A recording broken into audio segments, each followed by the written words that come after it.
Good evening, everybody, and welcome to Friday Night Vinyl. Friday Night Vinyl, as always, usual, is brought to you by Red Solo Cup and the magic contained within. Welcome. Hope everybody made it through the week. Hopefully, everybody's power is back. Yes. We had some bad storms, and it really wasn't like No. it wasn't like a catastrophic blizzard. It just got the snow was so wet It and was heavy. wet and heavy, yeah. I'm surprised I didn't have a heart attack Wednesday shoveling that snow. It was bad. Well, it was really did, bad. They did call that heart Heart attack attack snow, and they do it for a reason. I went out on, not last night, Wednesday night, and just cleared a path for the dogs, and just a little bit, I was wiped out. Yeah. I was just like, wow, I am old. It was Or tough. maybe too many Red Solo Cups. That could be it. I don't know. That could be it. But yeah, it was, For sure. some trees were definitely knocked down and some power lines taken. I lost power here for an hour and a half, which was crazy is 2 blocks up, my neighbors, their power just came back on today on the same street. So That's horrible. That was really that's weird. horrible. Yeah. We were lucky enough not to lose power, thank God. Yes. So, all right. What are we doing tonight, Ed? Do we have anything planned?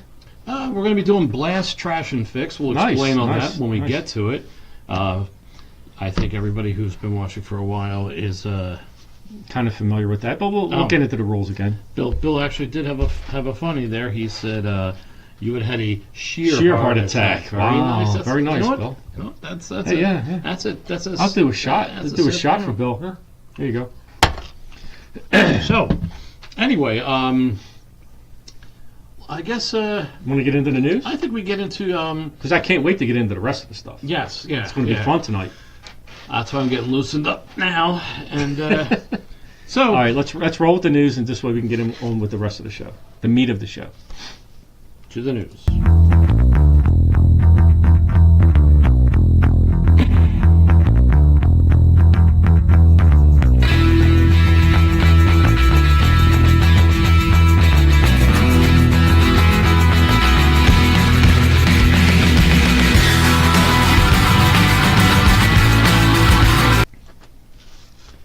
All right, so this week- that was a long walk to the news desk well. this week. I don't know why. And this week, as an added gift to you, the viewer, we're not taping. We're not pre-taping. No, so this if you is make live. a comment, I will actually comment back just to prove to you. This is live. This is live this week. Yes. So anyway, And the other thing too is, usually I print up the news and take a peek and look at it. I have no clue what he's about to do. Which will make it maybe a little more which interesting. probably it sets for everything else that you do. I have no clue what you're that's doing. true. That's true. So, Okay, so let's do it. So today is March 9th, and March 9th.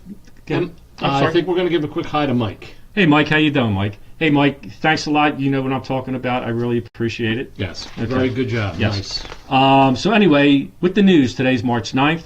Way back in 1957, Fats Domino had the #1 record on the Billboard R&B singles chart with "I'm Walking," which just replaced his own Blue Monday. Now Fats Domino would keep the top 40 hits coming for the next 5 years before fading to the oldies tour. In 1960, March 9th, the Mystics appeared on American Bandstand where they sang their newest release, "All Through the Night," a follow-up to the year before's number 20 hit, "Hushabye." Among the group's members was the recently added Paul Simon, who would leave a few weeks later to pursue other projects. Now, do you know what Paul Simon's name, also known as? I guess his stage name was Paul Simon?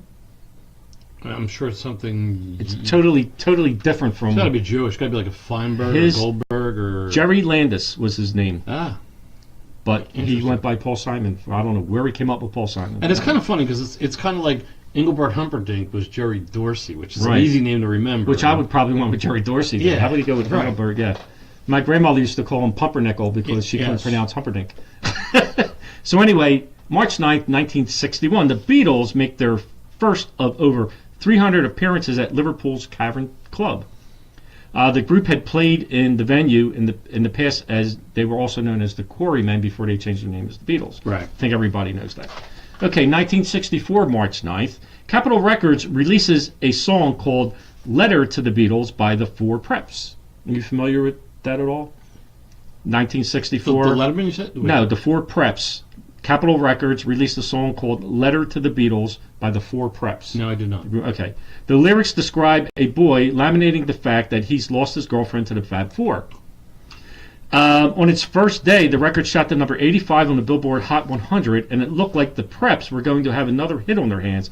Unfortunately, they had included a few bars from "I Want to Hold Your Hand" within the song without permission, and Capitol was forced to withdraw the single to avoid a lawsuit. No. But you can find the song on YouTube. Cool. If you go do a search for it. And Ben Powell chimed in and said that Simon and Garfunkel started out as Tom and Jerry. But then they had the cartoon Tom and Jerry, but probably that's why they changed. 1968, March 9th. March 9th. March 9th, 68. The Grammy Awards are presented to the Fifth Dimension for Up, Up and Away as Record of the Year and Best Performance by a Vocal Group. In My Beautiful Balloon. And, yeah, right. The Beatles' Sgt. Pepper that year is named Album of the Year, Best Contemporary Album, and also Best Engineered Record and Best Album Cover, Graphic Arts. Christoph, hey, what's up? Hey, Christoph. March 9th, also 1968, Bob Dylan started a 10-week run at the top of the UK album chart with John Wesley Harding. The LP would reach number 2 in the US. Also in 1968, on March 9th, the bubblegum music craze gets a huge lift when Simon Says by, do you know the group Simon Says? 1910 Fruit Gum Company drops Mike. Thank you. It peaks at number 4 in the Billboard chart. Over the next year and a half, the group will have 4 more U.S. top 40 hits. What they were? Yummy, yummy, yummy. I got Loving My Tummy. That was the Archies, wasn't it? No, that was the Ohio Express, BT Express. Oh, really? Yeah, Okay. BT, something like that. That wasn't the Archies? No. I don't think, no. That was They were Sugar, right. Vinny Badafangucci. Hey, Vince, hello. how you doing, buddy? As you see, Vinny, I'm trying to lure you into Team Ed tonight. Okay. That's That's why a good I wore start. it. That's a good start. Because I can't wear this shirt anywhere else because Marie won't let me wear it out because for those of you, this is Ed's problem. Can you see the back? Yes, barely? they can. Right now they can. This is why she wouldn't let me wear this to the hospital. We but- dig chicks that dig chicks. So anyway, Okay, I get it. All right. So anyway, where do we leave off? That kind of flustered me there. we left off at Okay. yummy, yummy, yummy. Okay, so March 9th, 1970. Having recently changed their name from Earth to... What group changed their name from Earth to... Very popular group, Ed. Yeah, I know. In fact, there's an album like right behind us. One of the albums. Oh, there. Black Sabbath. Right. Okay.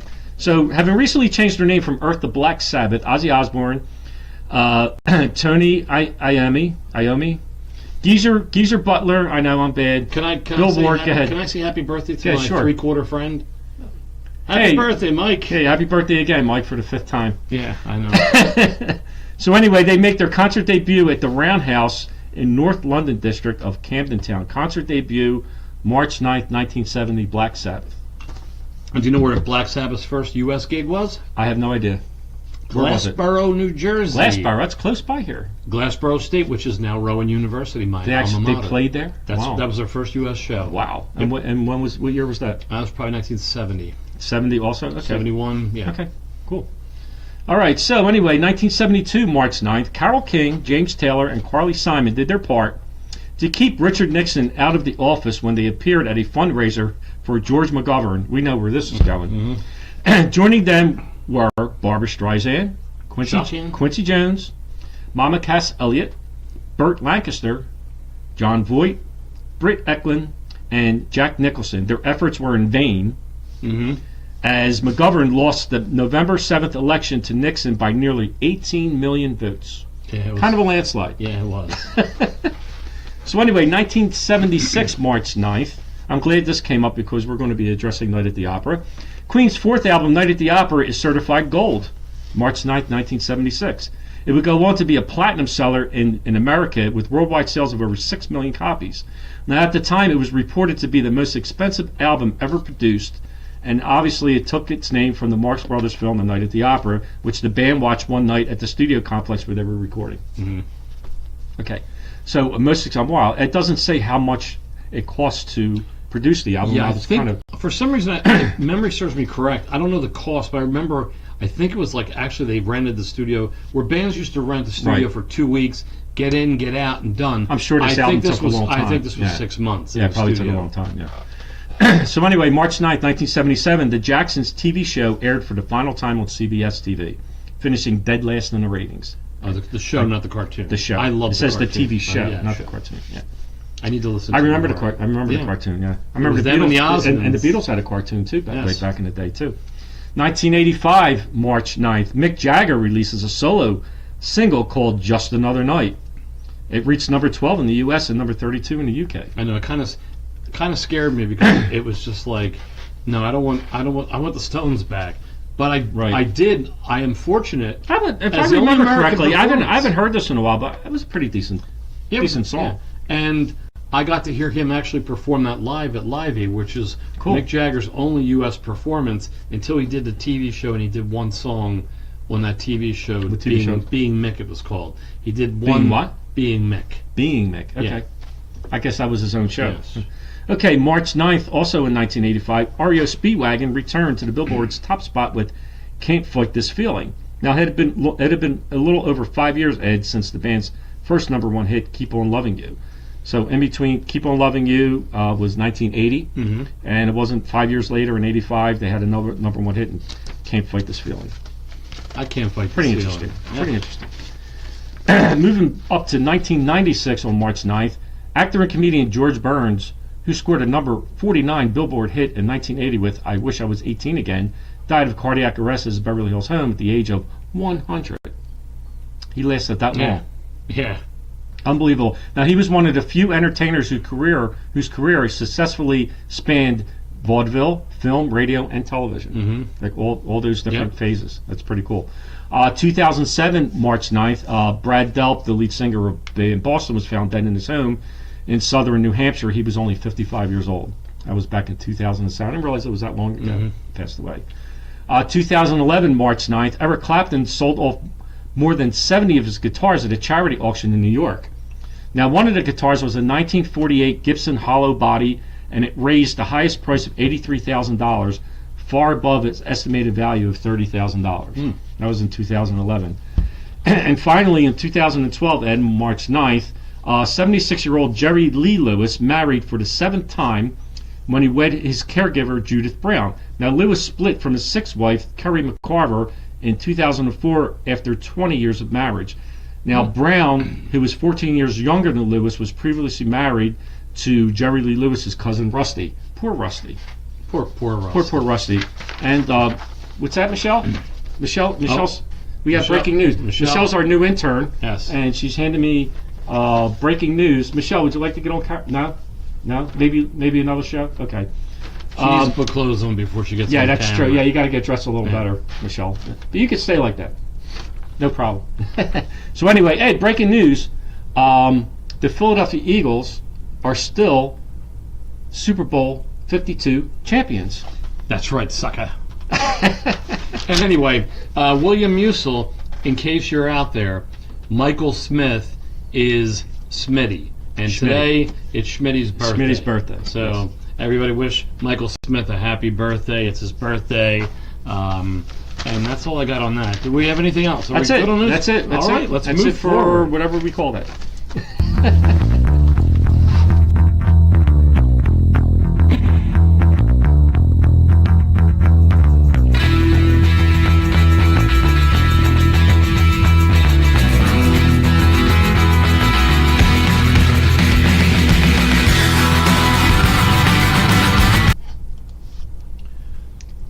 So here we are. Blast, trash, And fix. or fix. Or yeah. fix. And fix. Or fix. So You want to explain? I'll start it off, and then you can correct me when I'm wrong, Which is all the time. which is mad. Yeah. Right. Okay. Blast, trash, fix. We're about to put 3 albums up. Of these 3 albums, and mind you, these are going to be 3 great albums. Except for one group. Except for one group, but we'll get to that. Yeah, right. And we have to. Of the 3 Of albums. the 3, you have to blast one. Meaning, I like this album as it is. This album's great. Of the Again, of the 3. of the 3, Right. they're all great. You have to fix one that is like, Which it's not as would be good as kind the- of your second Right, choice. right, Yeah, right. And then the one you got to throw away is is your third you're choice. dumping. So out of the three, the Right. least one that you liked out of the three. But mind you, most of the groups here, or 9 out of 10 of the groups, are going to be fantastic albums, and it's really hard to do this with the albums that we chose. But we're Right. going to give it a shot. Right, and that's what we do. We'll probably do this a few more times this year and go to different albums. Now, in all, we've done a lot of homework on this. Yes. Okay, so it's not something that when you look at it, you might go, oh, boom, boom, boom, and say this. But when you start breaking the album down, based on just not who the band name is, but the songs on Song that by particular song. album, Right. it really does. Especially when Change you're it. asked to choose between Yeah. 3 really good albums. 'Cause you have everybody's to like, you have to find a way Right. to choose. And the good thing is, And your method of choosing might be a little bit different than mine, but Well, we might come with the same result, and we I- might come with totally different. I'll explain. My method for what I did was I went through and said, if I put this album on, what songs would I skip, and I just Right.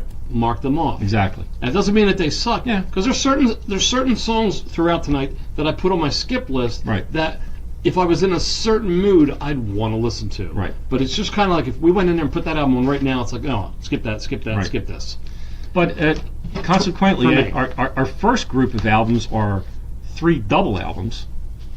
Yes. Okay, so kind of the way I kind of went through this is that a lot of these double albums, there's a lot of crap mixed in with a lot of good stuff. You know, the way I feel. And the way I went into choosing between these 3 albums before we even list them is that of the double album, can I come up with enough songs to make a really good single album of the double Kind of album? what I did with Physical Graffiti last Right, week. exactly. And took 2 songs and threw them on. Right, yeah. whatever. So of these 3 albums, I kind of went, okay, let me see if I can come with 8 or 9 songs that would make a really good single album, because obviously every song on a double album, there's a lot of filler. There's a lot of filler on double albums where I don't understand why a double album was even made back in the day, because, you know, you could have just came up with a great single and threw out a lot of those other songs, but whatever. So that's the way I kind of Okay. tried to, you know, rationalize what I picked out of these 3 albums that we're going to list. So let's go with the first album on this first Blast Trash and Fix is Elton John's Goodbye Yellow Brick Road. Now, what I have on here is the original title. There was 2 different titles that they were looking at working on other than Goodbye Yellow Brick Road. Vodka and Tonic and Silent Movies. Okay. Or Talking Pictures. Or it could be Vodka and Tonic and Red Solo Cup would have been a better title. Yes, it definitely would have been. Yeah. Now, an interesting thing about this album is it sold 8 million copies. So, I have other stuff here, but I don't want to get totally into it. I mean, on this, but It was a 1973 release, yeah, and we'll delve into it a little bit deeper as we blast, Right. trash, and fix it. So the next album up on our first group, is Exile on Main Street by the Rolling Stones. and 1 million in sales. This was a 1972 release. It was the 10th studio album by the Stones. They kind of were playing on the name as they were tax exiles at the time. Okay. And this album included Nicky Hopkins, who was a piano player for the Stones for a lot of albums, but also The Who and a lot of other bands. Bobby Keys, who I consider a Rolling Stones Okay. on sax. Right. And Jim Miller and Jim Price. It was kind of like the Stones horn section throughout this whole era, and basically going forward until Bobby Keys' passing. Okay. So, And the third of this group is Quadrophenia by The Who. is Quadrophenia by The Who. It's Right. the 6th studio album by The Who. It sold 1 million copies too. That's all, just 1 million? Yeah, and I'm that's surprised. Now 1 million copies. I'm going on U.S. and Okay.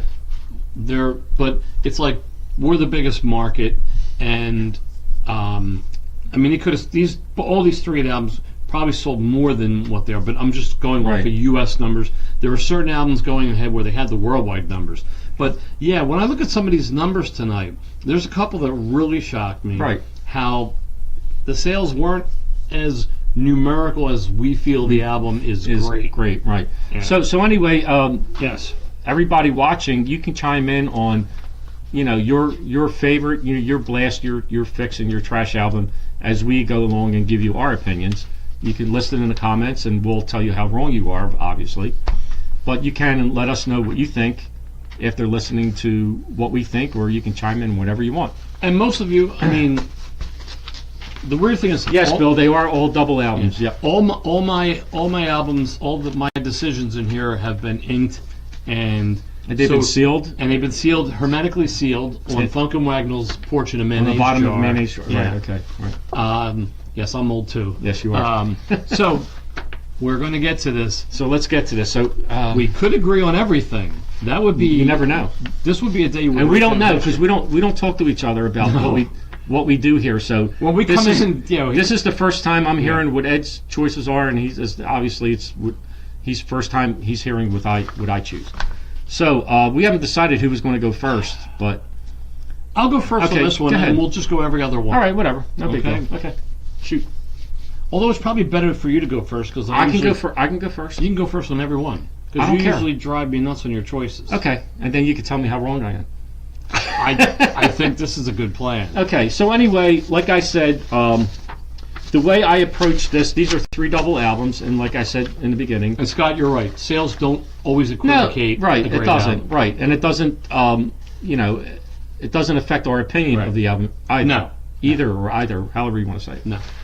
So anyway, these are double albums, and the way I try to approach this is that, like I said before, double album. There's a lot of good songs and a lot of crap songs off a double album, and what I tried to do is of these 3 albums, come up with what album had the most songs on here that can make one really good single album. Okay, so let's see. Let's start with the Who Quadrophenia. The songs I really liked off of here was The Real Me. This is a double album, side 1, side 2. There was 10 songs between side 1, side 2. The 10th song on this album is called I Had Enough. And Ed, after I listened to the first 10 songs, I had enough of this album. The Real Me is the only, instrumentals, I kind of throw out instrumentals, but Quadrophenia was a really good instrumental. It's a good instrumental, but I don't count instrumentals, so I just throw instrumentals away. I really didn't think it was going to start on the first freaking album. Okay, whatever. Okay. So anyway, like I said, I listened to the first 10 songs, and the 10th song is I Had Enough, and I Had Enough. Now, Ed, one note is that on side 2, there's a song called Dirty Jobs. And there's a lyric on here is, I'm a man who looks after the pigs. Okay, great lyric there. Okay, so anyway, side 3, 515, really good song. And side 4, Love Rain Over Me. And there's only really 3 songs on here. There's only 3 songs on here that I would pick for a single album. Everything else is it's only the first. I need more whiskey. It's just okay for me. God. It's just okay for me. Oh my Lord. I'm sorry, Ed. So of the 3 albums, Ed, I'm dumping Quadrophenia by The Who. And you can pour as much crap into that red Solo cup as you want, but this album it didn't do it for me. Actually, all these 3 groups, The Who, I've already realized it's going to be a long night. The Who, the Rolling Stones, and Elton John are kind of my second tier kind of groups. They're not in my top tier, so everybody's on equal footing here on these 3 albums. Okay, but The Who, I can only come up with 3 really top-notch songs off of here: Love Rain Over Me, The Real Me, and 515. Everything else is like second tier songs. I wouldn't say they were crappy songs. For those of you freaking out at home, you can freak out all you guys want. Okay? All right. So now that brings us to Exile on Main Street and Goodbye Yellow Brick Road. Okay. Exile on Main Street. Okay, I cut Rocks Off is a maybe #1 song off of here. Tumbling Dice, obviously. Happy is a great song. Ventilator Blues is really good. I liked. All Down the Line I liked. Shine a Light maybe. So I think if I was to try to make a single album off of here, I would take those 6 songs. But everything else is kind of Rip This Joint is just okay. Shake Your Hips, Observation reminded me of a ZZ Top song, or ZZ Top reminded me of Shake Your Hips, kind of like in the style of ZZ Top, or ZZ Top did in the style of that. So anyway, Goodbye Yellow Brick Road by Elton John. Mike's, yeah, I better get the whole bottle. It's like They had this album had Funeral for a Friend, Candle in the Wind, Benny and the Jets, and Goodbye Yellow Brick Road. The first 4 songs over here. Then we come up with the track 6, Gray Seal. Then we had All the Girls Love Alice, which is a good song. Saturday Night's All Right for Fighting, and Harmony. So there's like 8 songs on here that I would take from this album and make a single album from. There's only about 6 songs off of Exile on Main Street, so I am blasting Goodbye Yellow Brick Road. I'm fixing Exile on Main Street. I guess taking maybe 2 more songs or 3 more songs off another album, throw it on Exile. There just wasn't enough good songs on Exile for me to make a really good single album, but Goodbye Yellow Brick Road, there was enough songs on here that I can come up with at least 8 songs off of here, maybe 9, to make a really good single album from here. So I am, to recap, I'm blasting Goodbye Yellow Brick Road, I'm fixing Exile on Main Street, and I am dumping Quadrophenia. Ed, you're on, pal. Time's yours. I need a sip here. Time's yours. All right, let's start off with Quadrophenia. The good songs off of Quadrophenia. How I did this is I picked all the songs I would not skip when playing the album. So that's kind of how I did it. So For me, they could have called the album Skip, because that's what I did a lot First of. off, The Real Me, obviously. We agree on that. But not including The Punk and The Godfather, it's I didn't say it was a bad song, Ed. I just said it wasn't it wasn't on the realm of The Real Me. It wasn't on the realm of 515, not on Love Reign Over So Me. for me, the side 1 and 2, The Real Me, The Punk and The Godfather, The Dirty Jobs, Helpless Dancer, Is It in My Head, and I've Had Enough. Whoa. Okay? You had all those songs as top-notch songs off of here? I have the songs that I Like would say top that number I 1 like. rated songs? I like. No, I'm not. My rating is different than yours. Okay. Mine is. I'm all about the people. Okay. The people will. Agree I don't with care me. about people. I care about what I like and my opinion. This is why everybody needs. This is why Team Ed's going to win tonight. Okay, go ahead.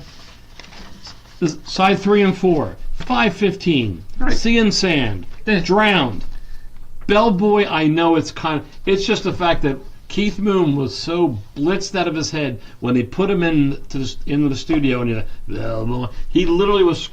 They just wanted it because he was such a nut job. Mm-hmm. They just said, okay, here, go in there and do your parts, and they ended up keeping it. He was actually that messed up when he recorded it. Okay. And of course, I can maybe understand you not having the Punk and the Godfather, but not having from this album Dr. Jimmy on here. It's not is a number 1 rated it is album. a number one one rated song. song for me. I'm sorry, Okay, it's for not. you. It's Okay. not. Music is about opinions, and yours are wrong. Mine are wrong. And Love Reign Over Me. So, I got a Team Lenny from Schmitty. yeah, because he probably wants you to take him out for 3 cheese raviolis. That's 4 cheese. 4 cheese. Well, if he was with me, you'd only get 3. If he was on a diet, maybe he only get 3. All right. Okay, so are you going to let me know if that's a blast, trash, or fix for you? I am or? blasting Oh God, Quadrophenia. you got to be kidding me! I am not kidding you. So, between the next 2, let's go to. Now, mind you, I'm a Rolling Stones fanatic. Yes, you are. I always kind of felt that Exile on Main Street was a little bit overrated. I think so. Okay. Yeah, and you have that. I agree with you. I like on Mick. that. I like Mick Taylor. Okay, and I like the Mick Taylor era, and I do like a lot of the bluesier stuff on this. But as far as you have to be in the mood to really want to listen to some of the bluesier tracks on this album. Okay, for me, William Musil gave you a Team Ed. All right, we're tied, 1 apiece. okay, so Bill, he must still owe you money for that ELO ticket that you're like schmoozing up to him. no, Okay. I paid for that. It's the other 500 tickets. I Oh, have. okay. All right. So for me, on Exile on Main Street, Rocks Off. That's a number 1 song. Maybe. The sunshine bores the daylights out of me. You can't get better lyrics than that.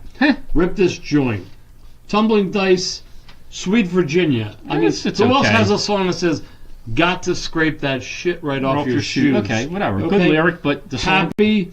Happy's a good song. all down the line. You don't like Ventilator Blues? That was a surprising song for me. I never really heard that before. I liked it. And Soul Survivor. Okay, so let's go to Goodbye Yellow Brick Road.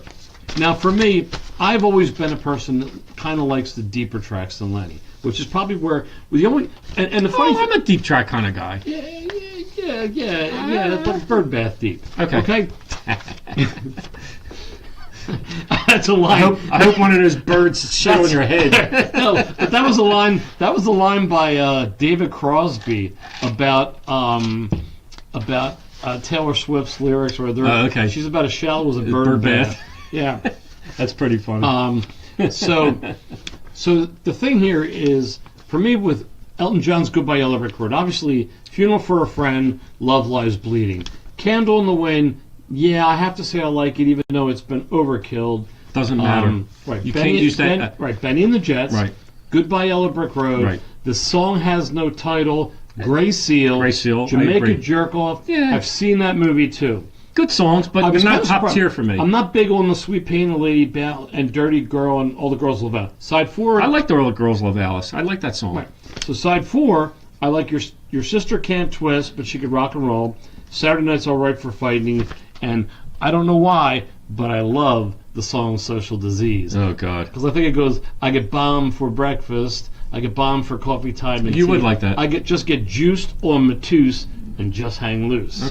Okay, so for me... So it sounds like you're blasting this. No, I'm blasting Quadrophenia. I'm sorry, you're fixing Yellow Brick Road. I'm fixing Yellow Brick Road. Okay. And believe it or not, for the Stones fanatics out there who know that I'm a Stones fanatic, I'm going to... I have to say it. Trash Exile on Main Street. Okay. And so we're a little different there. And there we go. But I think I won everybody with wow. I just don't. This is as only a Who one. album. This is only one album. As a Who album, I just don't care for it. I'm sorry. All right. There's better Who albums for me than that. We're gonna go. We're That's gonna totally. I honestly really thought this was going to be like a cakewalk kind of thing. It's not. I didn't realize it's that not. he was going to know. start. You should know. Yeah. No. Now should here's know the that. here's the funny thing. Wait till we get to the deeper into this. I realized this when I was organizing some of my albums the other night, and I realized this when we were kids. This was the genesis of this show actually. We realized how we always disagreed on things. We liked the same group, but we disagreed on trivial things. Right. Like, and the one thing was, I like deeper tracks, and you tend to lean more to like. I like the more poppier stuff. Right. I like so the here's more poppier stuff. So the funny thing is, this is how crazy is based on that theory. You're all about the Beatles' Blue album, right. and I'm all about the Beatles' Red album, right? Which was more popular, and that right. was more deeper. I right. thought about that the other night based on all of our shenanigans. So let's go on to the next one here. So the next one. Okay, we were on. This is our Queen kick, I guess, right? What's listed up there? Yeah, we're putting up all Queen albums. We're going to pit up against one another. So, first album is Sheer Heart Attack, which is what you could have had if shoveling the snow. Right, which I didn't, thank God. Yes. Vinny, welcome to the team. I think we're bonding because we were. Vince, I think he just liked that T-shirt he's wearing. That's no, I think he also why. likes the fact that me and him were at the same Casey and the Sunshine Band concert back in 1977. That's nothing to be proud about. No, it was a great show. Sorry. Who else was there with KC? It's Casey and the Sunshine Just that's it? Nobody else opened for? No, it was great. No? Okay. Anyway, so Sheer Heart Attack. It's the third studio album by Queen. Obviously, Killer Queen came from this album. We're gonna go on to the next album. Now, here's the shocker. Well, it's only sold 500,000 copies. Next, we have Jazz. What? Sheer Heart Attack? Sheer Heart Attack. Yeah. Okay. Jazz is the seventh studio album by Queen, and this sold 5 million copies worldwide. Not that we're basing anything on sales. Okay. And News of the World sold 6 million copies worldwide, and it's the sixth album by Queen. And I think, like, for the whole night, I'm just gonna let you go first because. Okay. So this way you can just shake your head. No, all right. So observations first before I give my opinion. Observations. Number one, Queen News of the World. I actually saw them on that tour. at the Spectrum. Mm-hmm. Great friggin' first and only time I saw Queen with Freddie Mercury. Excellent live performance. Oh my God, it was great. I'm really glad I decided to go see him, and it was the only time I saw, Freddie Mercury with Queen. I saw Adam Lambert after the fact. We always regret the Thin Lizzy Queen show at the Nixon Hall. Right. I wish I saw Wish that. that was our first concert. I'm glad I actually saw one show with him. I saw the game tour. Yep. Right. Okay. The jazz album. I've known the hits off of there. I was pleasantly surprised as an album as a whole for me with the jazz album, because I think after News of the World I kind of like fell off like following Queen, buying their albums anymore, because I think I just got totally like I lost interest in them. I think after News of the World, and I think jazz was after that. Sheer Heart Attacks was a good album. It was their third release, right? Okay. So anyway, let me start with Sheer Heart Attack. This was released in 1974. Most notables over here was Killer Queen.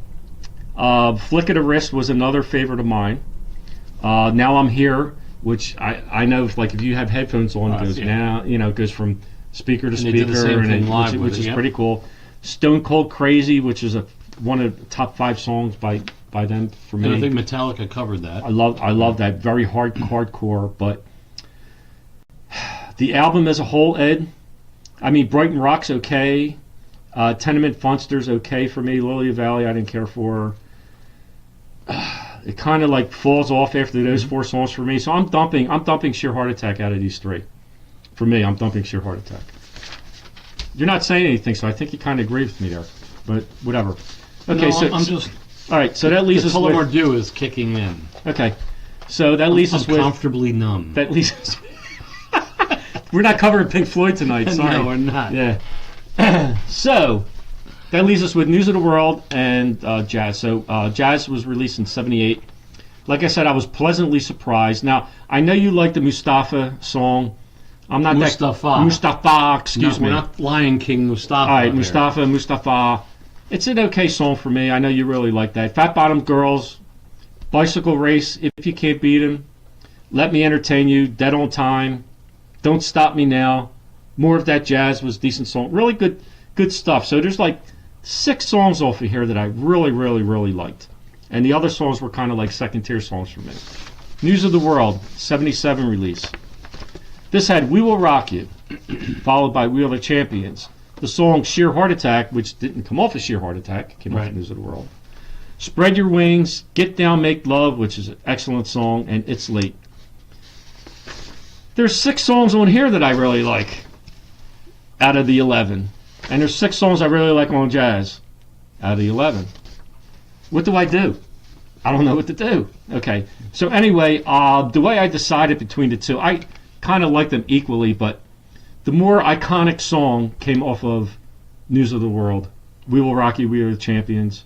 So I kind of, plus I saw them on the tour. So I'm going to blast News of the World. I'm fixing Jazz, which was a surprise album for me. And I'm dumping Sheer Heart Attack. All right. Time's yours. All right, let's start with Sheer Heart Attack. First off, you totally missed the boat. Okay. Totally missed the boat on one major song. And if anybody's seen the movie, when I don't know, when I was flying back from London last year, I got to watch a movie that maybe I wouldn't have watched normally. Baby Driver was one of the available movies, so I watched it.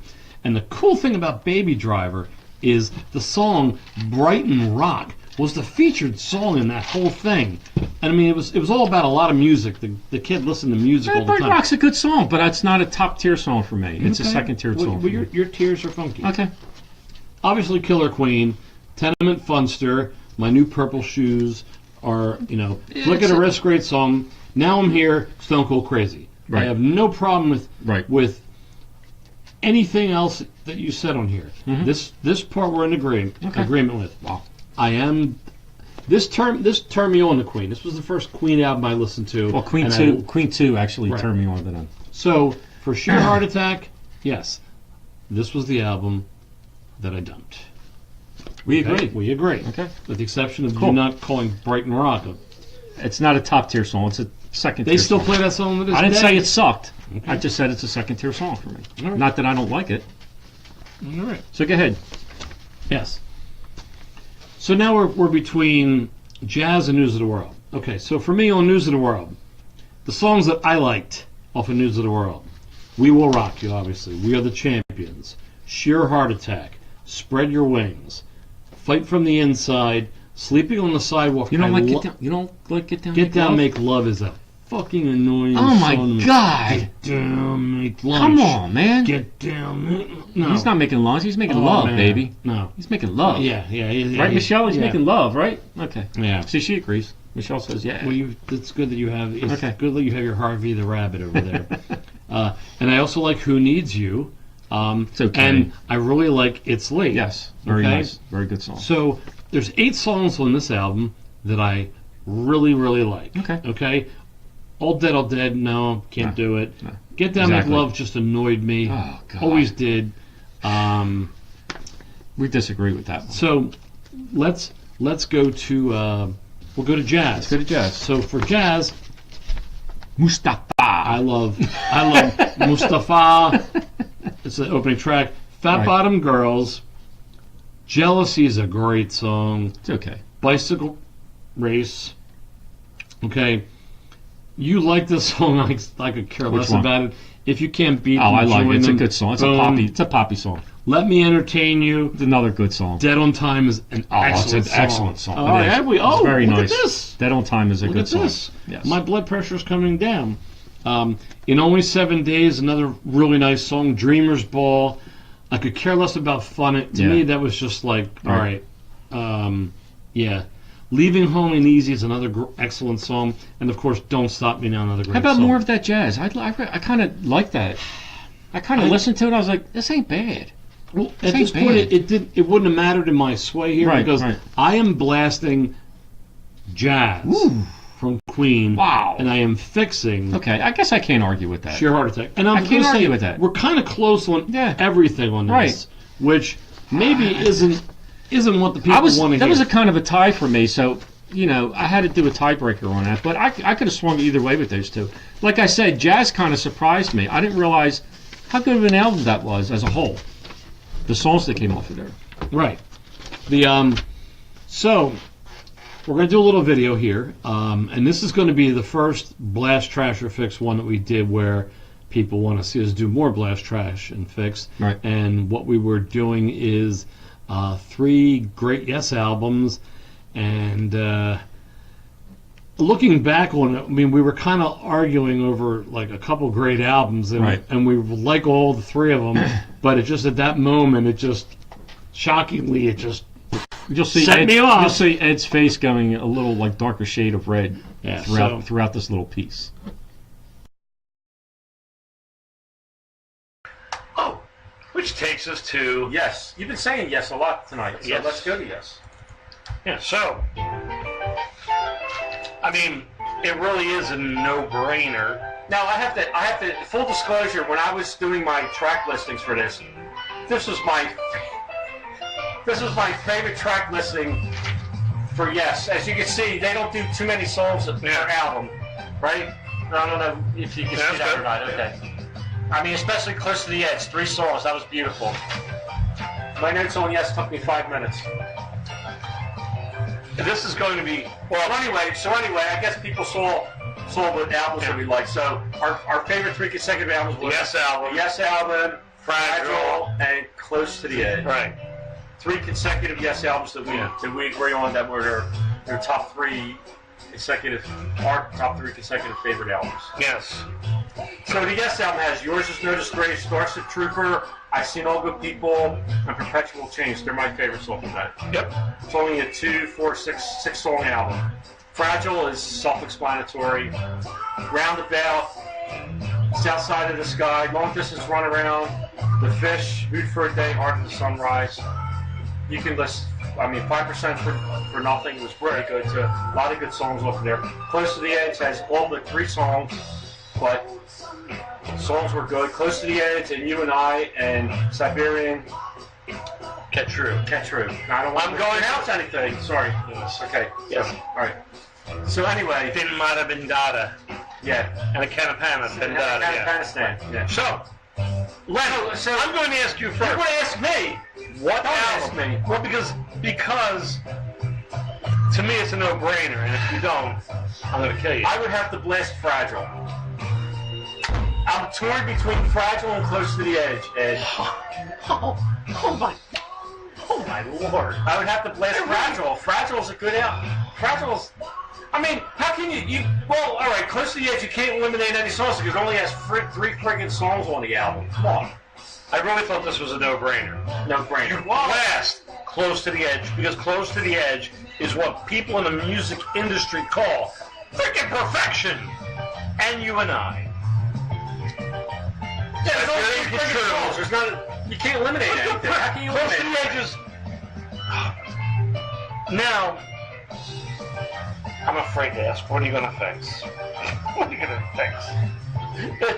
I got to dump the Yes album and fix Close to the Edge. What the fix? I would put more songs on Close to the Edge. There's not that many songs on there. There's only 3 songs. Oh my God! How do you fix Close to the Edge? Put more songs on there. Wow. Put more songs on there. If Ruben 3 Frank songs. heard you now, he would just be like, Ruben Frank please is don't kiss call my me ass. Patrick Moore loving mother humper.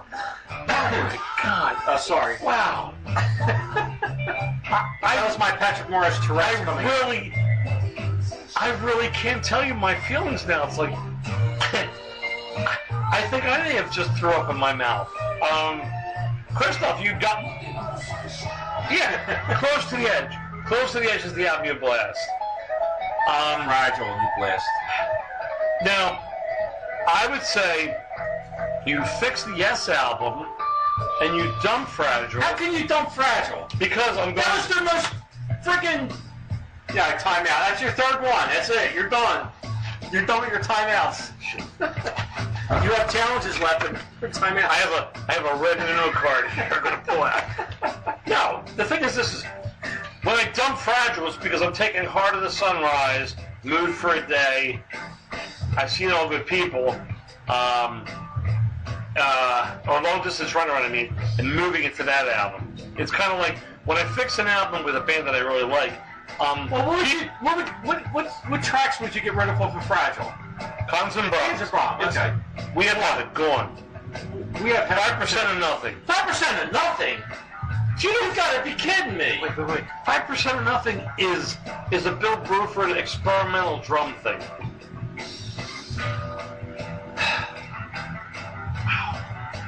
Wow. I think I have really good songs off of here. So how about the Yes? Yours is no disgrace. Clap. Sleeping. Clap. Adventure. Keeping. Clap. Adventure is the only song. Go on. The clap. 2 songs. But there's only the The thing is clap though. songs. There's only 2, We moved 4, Mood for- 6. They actually they expanded. They actually went 2, 4, 6, 8, 9 songs on Fragile. Wow. I think it's time to go to Len's recommendations because You sure you want to hear it? I'm scared to hear it now. It's probably going to be like, wow. All right. Yeah, no, Vince, I agree. He's got a contact eye for the skunk. He does. Wow. See, and you thought it was going to be all cupcakes, unicorns, and rainbows. Yeah, right. And it's Okay. like, Well, we agreed on our 3 favorite albums, but you know, I mean, if you play Close to the Edge song, we can talk about this for 20 minutes. But you didn't pick that one, so I guess we have to move on, right? we do have to move on. It's like, we're coming. Well, we had to disagree on something, right? I mean, I had to play devil's advocate with Yes. Who you played?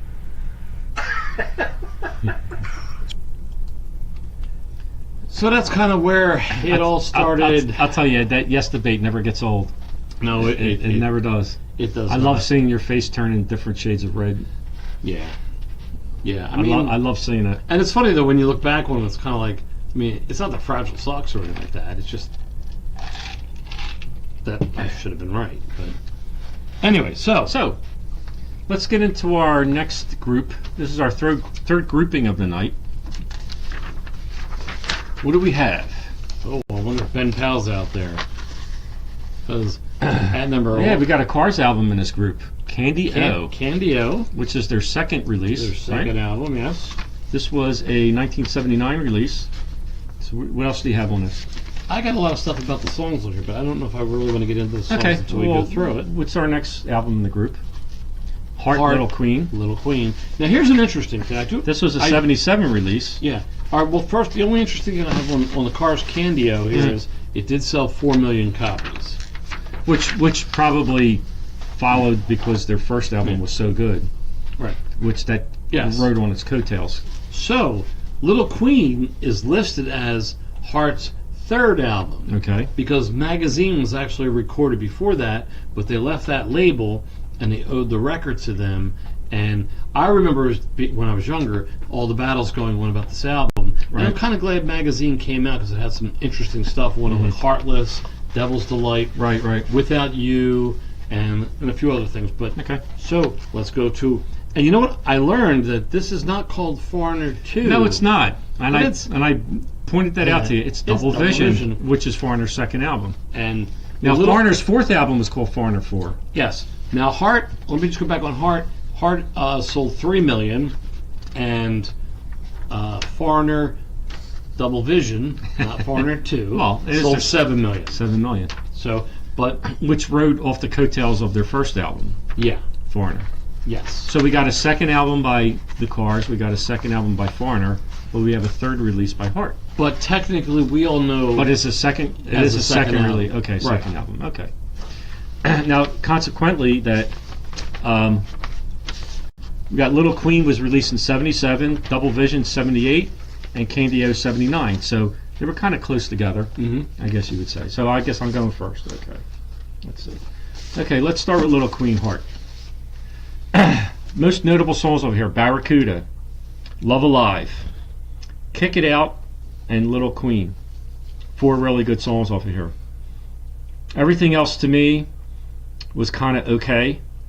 I mean, as far as a Heart album, I mean, it's got, like Barracuda, Love Alive, Kick It Out, and Little Queen. They could be on a Heart's greatest hits album, And I think they are. and they probably are.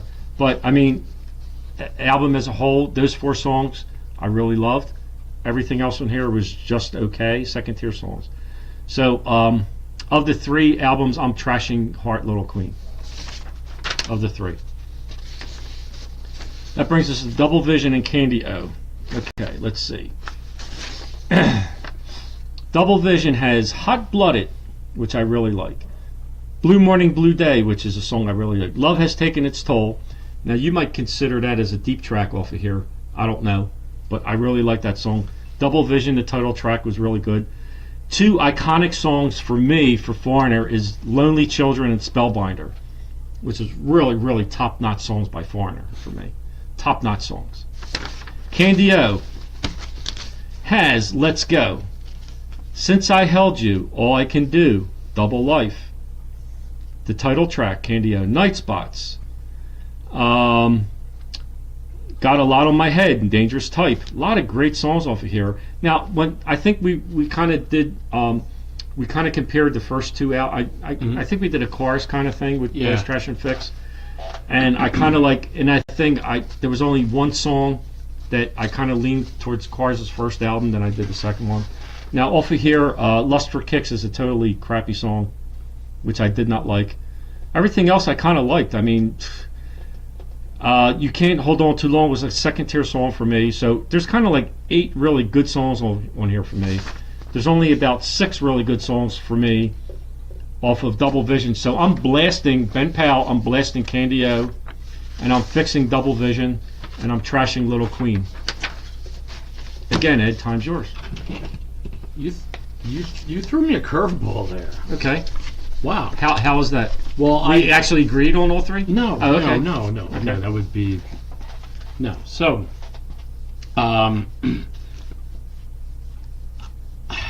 let's start off with Heart. Okay, so for me, Heart, I picked the songs that I like, wouldn't skip. Barracuda, Love Alive, Sylvian's song, I know it's an instrumental. Dream of the Archer. I throw out instrumentals. They don't count for me. Kick It Out. Okay. You're not a musician. I'm sorry. Okay. I'm not. No. And I am just a brilliant, so I gave, and I put include a Little Queen. So in Right, listening, yeah, in, Little listen, Queen. in listening to the songs, I also gave a half a credit to Say Hello. half of it I liked, half of it I didn't. And Go On and Cry, half of it I liked, half of it I didn't. So I gave them halves. So there were 7 songs total I liked on this album. Let's go to Foreigner Double Vision. AKA Foreigner too. Yeah. Hot Blooded, like it. Blue Morning, Blue Day, great song. Yes. Double Vision, great song. Tremonotane, or whatever. It's an instrumental. I love I know you that do, but it's song. an instrumental. Okay. Lonely Children, we agree there. Yes. Spellbinder, we do not agree. Oh my there. God! How can you not? I have waited so long. Spellbinder? Yes, Okay. I agree with Love you is there. taking its toll. What? Love is taking its toll. That's a great song by them. Okay, yeah. You All That I Am was Yeah. a. Yeah, Love is taking its toll in the Steve Perry kind my of Dennis God. Brown kind of No way. way. Like, let's get David Cash. Oh my in this song. God! Back Where You Belong, I give it half a credit. Yes, I I agree give with it you half. there. I agree with you Part of it there. I liked in the song, and Right. part I didn't. Right. Okay, You're All That I Am. Yes, Go on. I agree with you there. Okay, that being said, How could you not like Spellbinder? that being said, That's an iconic freaking song by Foreigner. that being said, Oh my God! I trashed Double Vision. Oh my God! See it. Oh shit! Okay, but you know, Over I love Little Foreigner- Queen? I love Foreigner's There's not first enough. album. There's not enough on Little Queen, Ed, to make that a better album than Double Vision. So- How the hell? Okay, whatever. Let's go to All right. Candy-O. Okay, All right, at least we agree on something. songs I could do without on Candy-O. Okay, you can't hold on too long. Please. Oh yeah, definitely. Please, Yeah, throw that's a that out the second. window. That's a second tier song for me. Since I Held You, go on. The great stuff on this album, Let's Go, It's All I Can Do, Double Life, Shooby-Doo, Candy-O, Yes. Night Spots, Lust for Kicks, Got Lust Out for of My Kicks Head. is a. Lust for Kicks for me was the worst song on the whole album. I would sorry. say out of all my favorites, sorry. all the ones that I rank here, I would put that as the bottom of the. It's the last Yes. song I would like, Yes, of Okay. this whole album. Yes, exactly. and that's including. That's taking out the 2 that I don't like. So you have the 2 that I don't like, and I would put Lust for Kicks. What's the other? there. What's the other one? And you then didn't like? Dangerous. You Can't Hold On Too Long. That was a tier 2 song for me. And Since I Held You, gone. Okay, so for How me, about A Lot of My Head and Dangerous Type? You like them too? yes. So Okay. for me, I am blasting Candy-O. Yes, I agree with you there. I am fixing Heart, That's where I do not agree. and I am There's not trashing there's not enough on the Hard Foreigner album. 2. There's not enough on the Hard album for me to make that a stronger album than Double Ben Vision. Powell, you watching? Yes, he is. Yeah, he says he's watching. Oh, there we go. Yeah, here we go. Lenny's about to attack Ed like a pit bull. But Ben, we agree. Candy-O is our blast album Yeah, of it these was our three. last album. We just agreed on the trash. Double fest. Vision, come on. You can't pick that. You can't pick Little Queen over Double Vision. No way. Turk, if you're out No there, way. welcome to the show. Glad you're watching. No way. Turk Corrigan, he's from St. Clements Parish. What's up, man? Yeah, they were a little shady in that place. Yeah. So, I'm a St. Barney's guy. yeah, Irenaeus. Irenaeus, yeah. We're the smart kids. Win. Yeah, okay. So, let's go. I got so many notes. I did so much homework for this tonight. It was Okay, like, Scott Silverman said the Hard album appeals more to musicians. Obviously, I'm not one, Scott, so it doesn't appeal to me. thank you, Scott. Thank you. And the whole thing here too also is like Roger Fisher at that time was being billed as like the second coming. Well, Hart was being billed Ben as Cal says our viewers are cute, they're clueless. Ben Powell, man. Don't be attacking our viewers, man, or I will tell you that the Eagles won the Super Bowl one more time. Okay, so let's go to our next one. This is Which fun. one's this? This is fun. Okay, It's like, all right. I mean, right This now, one- the this whiskey one- is kicking me full tilt, so I'm This just- one- I'm in a happy place right now. So let's see. And Wait a minute, where we oh, at yeah, here? we're there. Oh no, this isn't the one. This All right. isn't the one. Hold on. I got my stack backwards here. I got to come up here. Like some of your picks. I might Yes. surprise you with this one, Ed. I might surprise you. I surprised myself with this grouping. I really did. I have to look at my notes here because I don't remember because I'm I too surprised busy. I surprised myself with this grouping. So So what do we have? the first album in this grouping is a little album called Aqualung. Da-na-na-na-na. Aqualung was Jethro Tull's fourth studio album. It sold 3 million copies, and well, it sold more than 7 million copies worldwide. I think Okay. this is one of those albums that has keeps selling through the years. Okay. So, the next album up, Sticky Fingers, The Rolling Stones. And I do have something on this. It's the Album cover's cool. it's, It actually it's the has a album cover. zipper. It's rated Actually as has the a best zipper. album cover Yeah. in the history of Well, I music. wouldn't go that far. Well, the design. Okay. The retailers complained that the zipper was causing damage to the vinyl. The zipper runs. I would like to. There's a couple albums in the history of time that the packaging was so off the traditional way. I'm surprised that didn't get banned. Like they had to put like a paper fucking bag over it or something. You know, and put plus, sticky I- fingers. well, Come on, what's you the- know based on what's my the- you what's know the- based on my parents. Come on, I man. couldn't buy this album. I know It's you like, couldn't. What's this album? Oh, Dad, it's Sticky Fingers. Yeah, It's Sticky like, Fingers has with got the a zipper. Yeah, like what the hell does that I mean? could not buy this album until I grew older, Really? or I was able to hide things a lot better. Yeah. And Sticky Fingers sold 3 million copies, and it was also the first album to use the tongue and lips classic logo really? of the Rolling Wow. Stones. And Yes. what year was this? I think this was 70 Sticky or Fingers. 71. I have it. Yeah, 70. Yep. 1971. I have Yep. it. In fact, all three of these albums were released in '71. Interesting. Interesting. And that was, I think the viewers gave us this one. Okay. And then Who's next? Who's Next? And, well, first, yeah. And Who's Next? The thing about Who's Next that got me was that this only sold 3 million copies, too. I mean, only sold 3 Right. million. Right. So you had 3 million for Who's Next, 3 million for Sticky Fingers, and 6 million for Aqualung. And once again, Lenny, I'm up. Okay, so observation, like we said, all three albums were released in 1971. Again, all three groups in this grouping are second-tier groups for me: Jethro Tull, The Who, and the Rolling Stones. So, I'm not biased here at the least. I'm not biased with this grouping, so I'm just going strictly by the songs that I prefer off of these three albums. Okay. So let's start with Sticky Fingers by the Rolling Stones. So, most notables for me was Brown Sugar, Wild Horses, Can't You Hear Me Knockin', and Bitch. So there's 4 songs that I really, really liked. Sway was a decent song for me. Everything else on here was totally crap. I'm sorry. Ed, I know you like the Stones, but so I'm dumping, of the 3 albums, I'm dumping Sticky Fingers of these 3. Sorry, I'm dumping it. I just can't come up with any more songs. Like I said, Brown Sugar, Wild Horses, Can't You Hear Me Knockin', and Bitch, and maybe Sway, second tier song. You Gotta Move, I Got the Blues, Sister Morphine, Dead Flowers, and Moonlight, to me, did not appeal to me at one bit. I know you're sitting at home and you're thinking, Ed's going to have a rebuttal. Oh, yes. Whatever, okay. A rebuttal he shall have. Whatever, okay. So anyway, now this was tough for me, actually. I mean, I was kind of surprised. Yeah. What is he drinking? Yeah. Yeah. Whatever. Okay, so Whatever. I mean, Scott, we're basing this off the 3 albums in this group. Okay. The beautiful thing about music That's the is beautiful thing. The beautiful No. thing is music is subjective. Yes, it is. And everybody has their opinions on music. Right. And some people are just Whatever. wrong. Okay. You know. Okay. So anyway. Okay. So Aqualung and Who's Next? Hey, I don't care, Ed.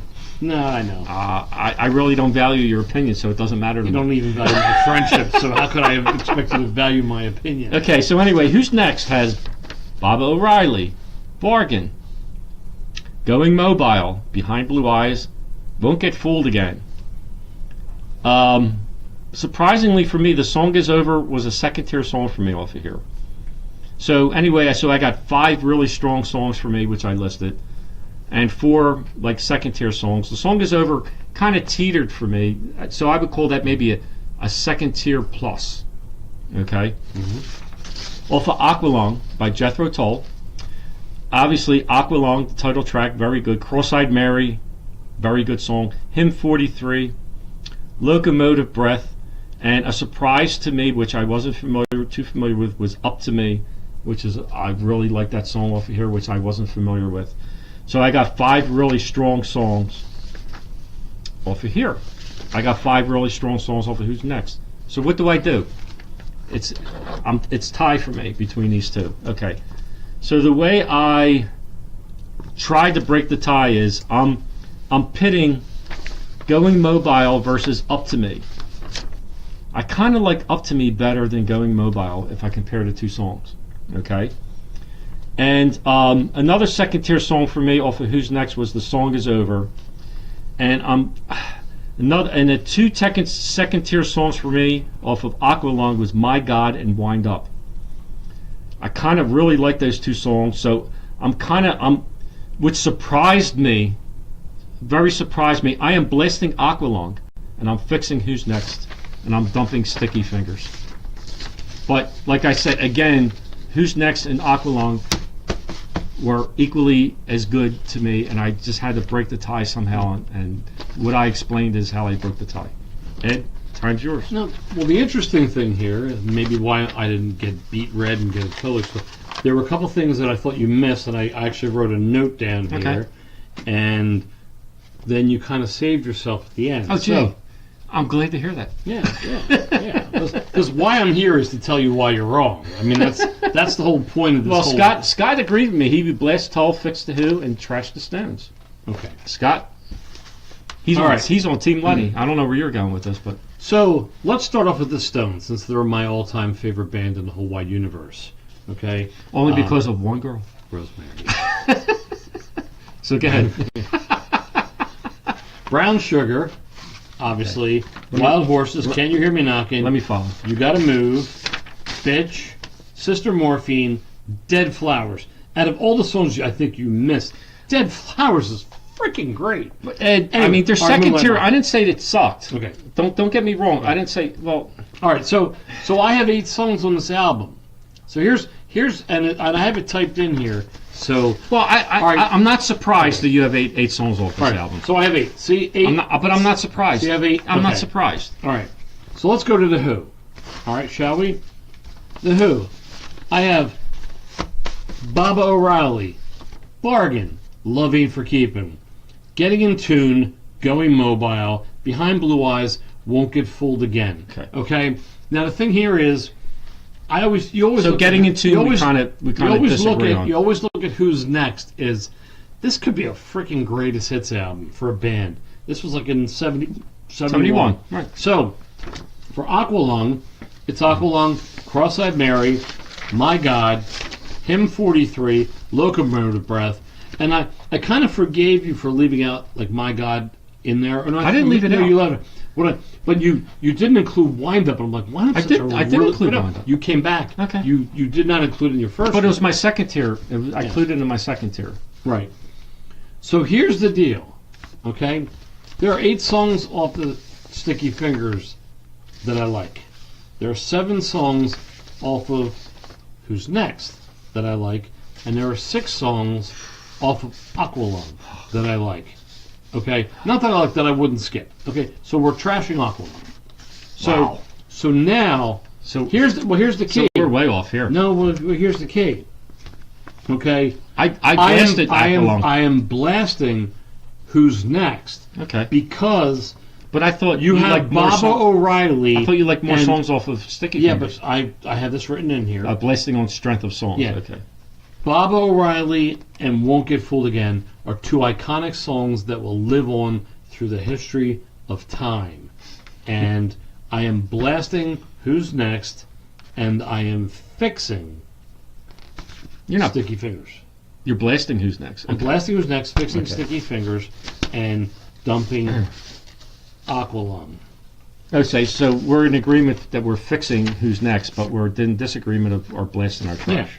Yeah, and I'm not like But I'll tell you, Ed, going into this, I didn't expect that I would be blasting Aqualung. I really didn't expect it. wait, is that a Team Lenny or is that a That's a Team Lenny from Scott. He agreed with me with my picks. I already mentioned that already. Oh, okay. Yeah. And Mike Smith said that he thinks he needs to do a show with us so he can fix you. So he's another Team Lenny guy. Yeah, we're gonna watch him eat. We're gonna just watch him order food. Okay. That should be a whole separate show. Smitty orders food. Okay.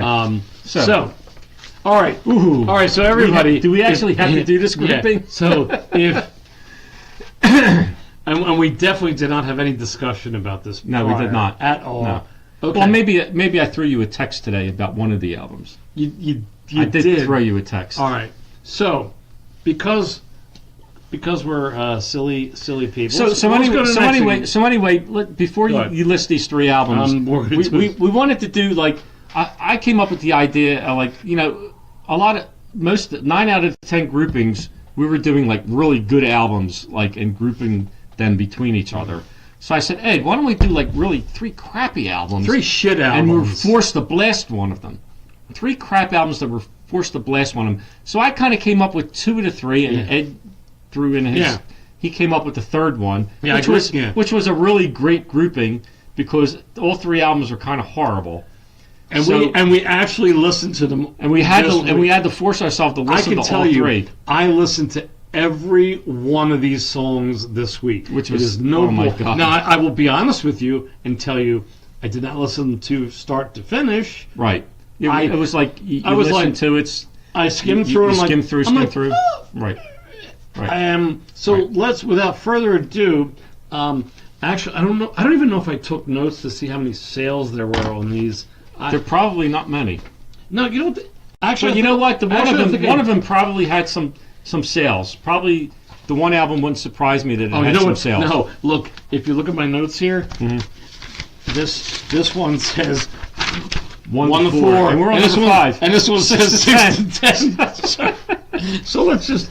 Anyway, between the 3, they had about 1,000 sales. Yeah. So anyway, let's start off. The Elder by Kiss, which is probably my worst Kiss album, and I'm a huge Kiss fan.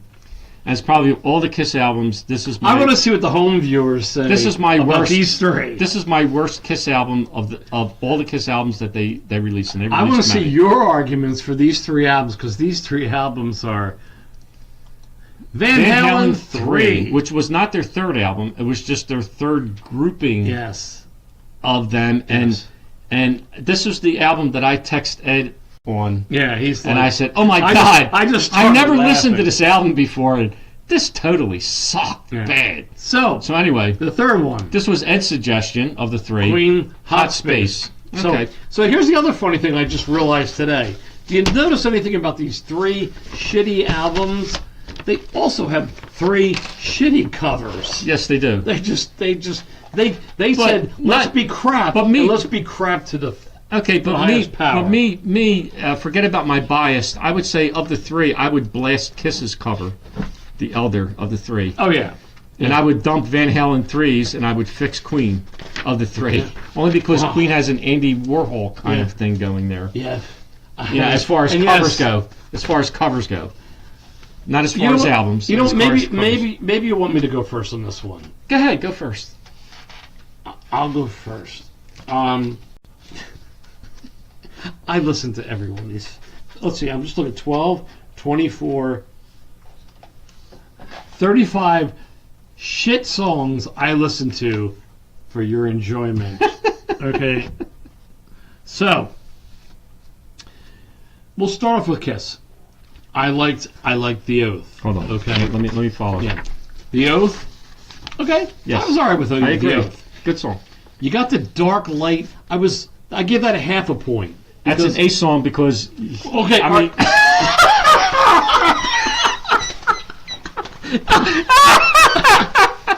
oh, tell them the story. Private joke. Tell them the story. 'Cause So it's we long. were in Oh, that's fucking all funny. things at Rock convention, Oh, and Ace Frehley was doing a signing there. Okay. Now I'm Dark never- Light, now Dark Light is an Ace Frehley song Yeah. off of this Elder, right? Okay. So anyway, my friend Mike Smith, who is who joined us here, he was in line for me. Ed wasn't because he's not. I don't know. Were you there with us, Ed? I was there, yeah. Were you there with the Ace Frehley one? Yes. You were there. Okay, that's right. That's the one where Schmitty got all the hugs, right? Yeah, bastard. Okay. So anyway, we're in line for Ace Frehley, Schmitty and I. So we get up to Ace, and Schmitty's like hovering like over the table, I'm getting the stuff signed. He's just keeping me Let company. them know it's Michael Smith. And it's Michael Smith who, if you want to watching follow, who's commenting. So Ace wearing friggin' sunglasses, okay, mind you, looks up to my friend Mike and says, get out of my light. You're in my light. Can you please move? You're in my light. I can't see. Right? So now mind you that Ace Frehley Mike's a big Kiss fan like I am. Ace was his favorite member of the group. Not anymore. He was mother effing him the whole way home after that incident. So that's why we were laughing that Dark Light is an Ace Frehley song off of here. That's why we got the thing is this- hysterical. And the funny thing about it is, I gave it half a point because musically it wasn't bad. It was the vocals that were yeah, horrible. Yeah. Only You. Again, I thought I gave it half a point because I was at Gene Simmons. it wasn't a bad song. Bad. It Right. was the vocals. Right. I gave a half a point to A World Without Heroes. That was a popular song off of I here, gave a full point. I liked Escape from the Island. which was an instrumental. And I couldn't half shade out the word I gave that a half a point also. That was a good one. So, Yeah, Vince. We agree. We would probably trash all three, but we are forced. We are The forced. last one, yeah. the fixed one, and the trash one. But the trash one would be the easiest one. Yeah. So go ahead. I got to Van Halen 3 and New World. It's an instrumental. It's an instrumental by Eddie Van Halen. I hated it. Without That You, might have been the highlight of the whole album. Without You, I gave Because nobody sung yeah, off it, yeah. on it. Without You, I gave half a point. Yeah. Because there were some good guitar solos Yes, in yes. there. One I Won, I gave half a point. Again, more to the guitars. But Ed, let me make a note while you're talking about One I Want. Pizza Man, he wants a slice. That was a lyric on that album. Pizza Man, he wants a slice. Wow. I heard that, I was fucking rolling. I'm sorry. I almost fell off my chair when I heard that lyric on that album. So we got on that to- song, excuse me. Fire in a Hole, I thought was a good song. Ballad or Bullet, I thought was a good song. So I had two songs that I liked all the way through. I gave it 2 points for that, and the others were half. Okay. So now we get to Queen. Right, Hot Space. Hot Space, which as a Queen fanatic and loving Queen back when this album came out, I remember I was just like, WTF is this? I know, Well- Ed. I mean, other than the probably two of the most popular songs off of here, which you probably will note. Right. I never really listened to this from start to finish. I was like, oh my god. So today, so I listened to it. I liked Backchat. Backchat, I gave it a point. Put Out the Fire, I gave it a point. Obviously, Life is Real, song for John Lennon, I gave it a point. Ugh. Cool Cat, I found really interesting because it really displayed Freddie's vocals in a very George Michael-ish, who wasn't around yet, kind of way. I mean, to me, That gets you a point. it was a good. I enjoyed it, and Under Pressure. So for me, in a very now we're talking about the points. The point system is very low here. I am blasting Hot Space because first off, even the shit songs still have Freddie And you know Mercury. what? Anything that we pick out of these three would not be wrong. No. I am blasting Hot Space because I'm not. Even I can't get red. I can't get red. Whatever because you even a choose. shit song sung by Freddie Mercury is still not so bad. Right. Believe it or not, I am fixing The Elder, and oh my God, does The Elder need fixing? And really, So Van Halen that means 3, that must really suck. Van Halen 3 should just have never happened. Never. Right. Never, never. Lenny? Time's mine. Yeah, Okay. and no matter what you say, I don't think we're going to disagree. No, I don't think we're going to disagree. So my observation with these three albums is that Kiss on this album, original lineup. Queen, original lineup. Original lineup. Van Nice. Halen 3, not original lineup. I The like lead that. singer was Gary Sharon. Yes, who was the lead singer of Extreme, who had the Extreme. hits More Than Words Can Say. And Now, whatever the with other hit Extreme, he might have been a really good vocalist. was. Right. With Van Halen, nah. Sorry. It just didn't work. That's Sorry, it just did not work. all. Right. I have a note on here. Lead vocals not good. Yeah, That's my note off of Van Halen. yeah I 3. remember Bill telling me, like, when him and... What do I have? Yeah, sucks. I have Gary Sharon. Sucks. So obviously I'm dumping that one. We're in agreement Yeah. there. Oh, I'm dumping this. I had to actually listen to every freaking song off of here. Oh my God. Without, I mean, for me, Without You is probably like a second tier song. Everything else was crap on here. So there's like maybe one song on here that I ranked as a second tier song. Everything else, maybe Ballad or The Bullet wasn't bad either. That's another second tier song. So I had like 2 second tier songs over here. Everything else was probably. well, I only had 3 songs, and there was a couple half points in 2. Well, I would give Without You and Ballad or The Bullet probably half a point each. Probably. So I gave Without You half. Based on your rating, Right. they're the only 2 songs with any notable. So basically, the way I tried to do it is 3 suck albums. Did they have what moments? Did they have moments? So this album didn't have any moments for me. No, Van Halen especially 3. when Eddie Van Halen decided had no to be a lead moments. singer. I mean, because every suck album at least has to have a couple moments on here where you can say, okay, they were decent, but the rest of the album sucked. I mean, they have they paid Gary Sharon like $1 million or $2 million to shut the fuck up about this album. He's got a gag order about this whole time. So for me, Without You had a half a moment, and Ballad or The Bullet had a half a moment. Okay. Which totaled 1 moment. Right. So I'm dumping that one. Mary Beth, hello. Hi, Mary Beth. How you doing? So I'm dumping Van Halen 3, which I knew we would agree on. Right. Okay. So Queen, Hot Space, Body Language, which I'm surprised you didn't note. Oh, I fucking hate that. You hate that song? I like Body that Language. That song was everything that told me the Queen is dead. I like Body Language, and I like obviously Under Pressure. He sang that duet with David Bowie. Larry, welcome, man. How you doing, Larry? So most notable was Under Pressure. Body Language was another good song off this album, I thought. So of Hot Space, I thought it had 2 moments. I give it a full point for Body Language. I give it a full point for Under Pressure. Everything else was just dancey. They tried to be dancey, disco-y, I don't know what, poppy, but overly poppy. Freaking horrible. Whatever. And Roger Taylor actually wrote that song. Yeah. Which was surprising, because he usually writes the hard stuff. So anyway, that had 2 moments for me. I'm a Kiss freak, but this is my most horrible song. But oh, hold on, Larry. Just in case you're looking at these shit albums here, we do Blast, Trash, and Fixed, and we've been doing it on great albums, and we're going to be doing it on great albums afterwards. So stick around. This is our crap album We decided segment. to take 3 popular bands and do the shittiest album by them, and this is horrible. Okay, continue. All right. So anyway, Music from the Elder by Kiss. 1981, which was their most horrible album of all their releases, and they released many albums, and they're still going strong today. So anyway, for me, was that a Kiss plug there? Yes. So for me, on this album, the moments on this album, it had 3 moments. Moments. All right. 3 moments, not movements, not movements, as in bowel movements, but it has moments. Let's see if our movements are correct. The Oath was a movement for me. Yeah, Paul Stanley song. I was a movement for me. I gave it half a movement. A World Without Heroes, it has to be. I gave it half a movement. So there were the 3 moments. Right. On it. So to me, the Elder had 3 moments. Hot Space had 2 moments.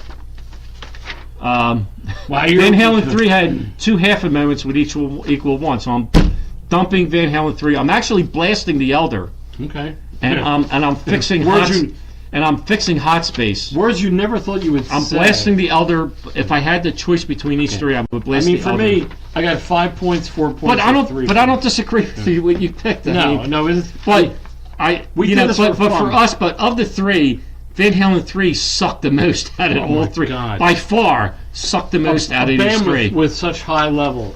So, anyway, coming up next is an interview Chris Squire did when he first met Jimi Hendrix. And then we're going to be back with more Blast, Trash, and Fix with the Cars, Van Halen, Boston. It'll be a lot better grouping Beatles, from here on out. Led Zeppelin. Oh, yeah, we got a lot of stuff. Alice Cooper, Bowie, Aerosmith. Yes, we got a lot of good stuff coming up. So stick around, and we'll be right back.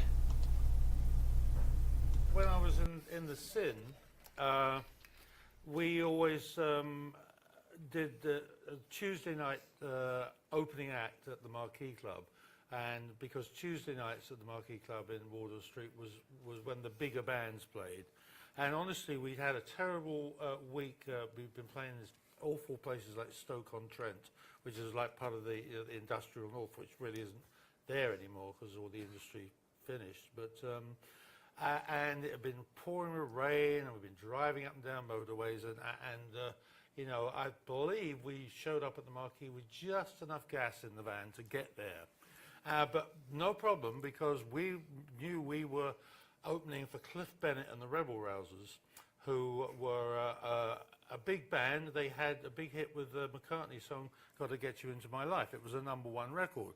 So we thought, great, because the way they structured the payment at the Marquee, obviously the main band took most of the money, but even if you were the opening act, you got a break over a certain amount of 10 people buying tickets. So we thought, oh, well, okay, at least we'll be able to, you know, get through the weekend and pay for a few things.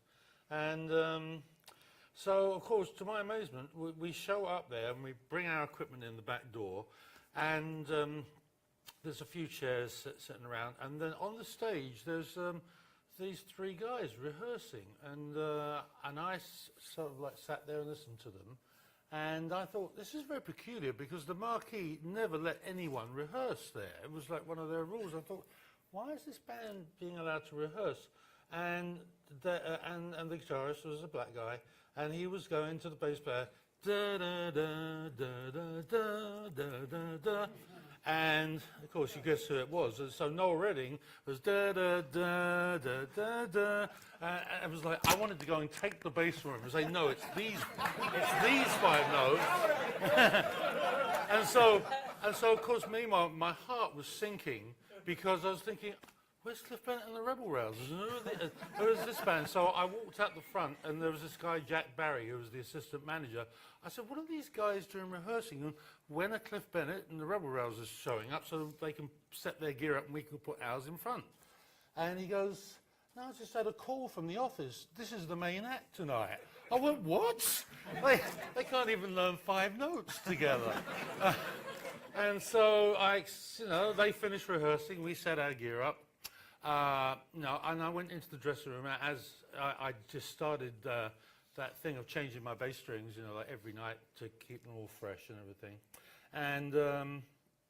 And so what's remarkable here is this is the first black guy I'd ever had a conversation with in my life. So, because I came from very white middle class upbringing, and there was a guy from India in my school who was in another grade, but I might have said hi to him, but he wasn't really in my year. And so this is the first black guy I've ever talked to. So of course Jimmy goes, yeah, a friend of mine in Seattle's got a Rickenbacker bass, and I thought, well, that's odd. This guitarist is talking to a bass player, because normally that didn't happen in those days. Bass players talk to each other, guitarists talk to each other, and so I was changing my strings, and we just had a half-an-hour conversation. Of course, all the while I'm thinking, and this guy's got this awful band that no one's going to come and see. And so I went down to the little cafe on the corner. I won't be too much longer. This little cafe on the corner called, I think it was not the Gioconda, but Forenzia, I think it was called, where. Yeah, and we were just eking out our last pennies to have the cheapest thing on the menu to eat in there that we could just about scrape together. And as we're sitting there, the line for the club starts to go past the window of the restaurant. We think, oh my God, look at that, dessert.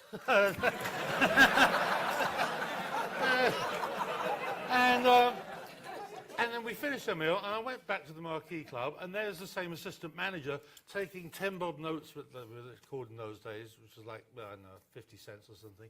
And he, or $1 probably more like. And I said, Jack, what is going on? And he goes, I don't know. So I found my way back to the dressing room, we got ready, and then the manager, this guy called John G, arrived, and he always came in and said, 2 minutes before you go on. And I said to him, John, why are all these people here? This band is awful, And, and he said, don't ask me either, just the office called, and that's who the headline is. And he said, so there's a bunch of people, so be happy about that. So I walked out on stage, I went up to my mic, and testing, 1, 2, 1, 2, And the way the club was set up, there was about 40 seats in the front row. 4 rows of about 15 seats in each. And as I'm testing my mic, I'm looking down. Oh, it's Steve Winwood and Pete Townsend and Keith Richards and is that George Harrison? Yeah, it is. You know, so all my heroes were like there, and we were like, oh, for our first song, we'd like to do a cover of, something. Hope it was a good deal. Yeah, well, later on when I got to know Pete Townsend, I did say, do you remember that night when the Sin opened for Hendrix? And he said, yeah. I said, everyone was applauding, but was that like applause for like, great, get off, you know? And Townsend sort of said he thought he liked it, but I wasn't sure. He would. So, of course, everyone in the world had showed up at the Marquee Club, and including the Beatles and the Stones, to watch Hendrix. And I couldn't even get out of the dressing room because the people were just pressed up against it. Yeah. So I went and just sat on the grand piano, which was behind Mitch Mitchell's drums, on the stage. And, of course, I was totally blown away. It was just amazing. And I'm also seeing, like, Eric Clapton going, oh, my God, I'm not God anymore. That's true. You know, his jaw was dropping, and I thought, this is surrealistic. And, of course, just as a little underscore to the story, because it is over now, but there's all the girls who used to, like, hang out at the rock and roll bar and stuff, who would never talk to me before. After I've been on that stage with Hendrix, they're like, you know, oh, Chris, you know, buy you a drink, and yeah, well, and I played it up, you know, me and Jim, yeah.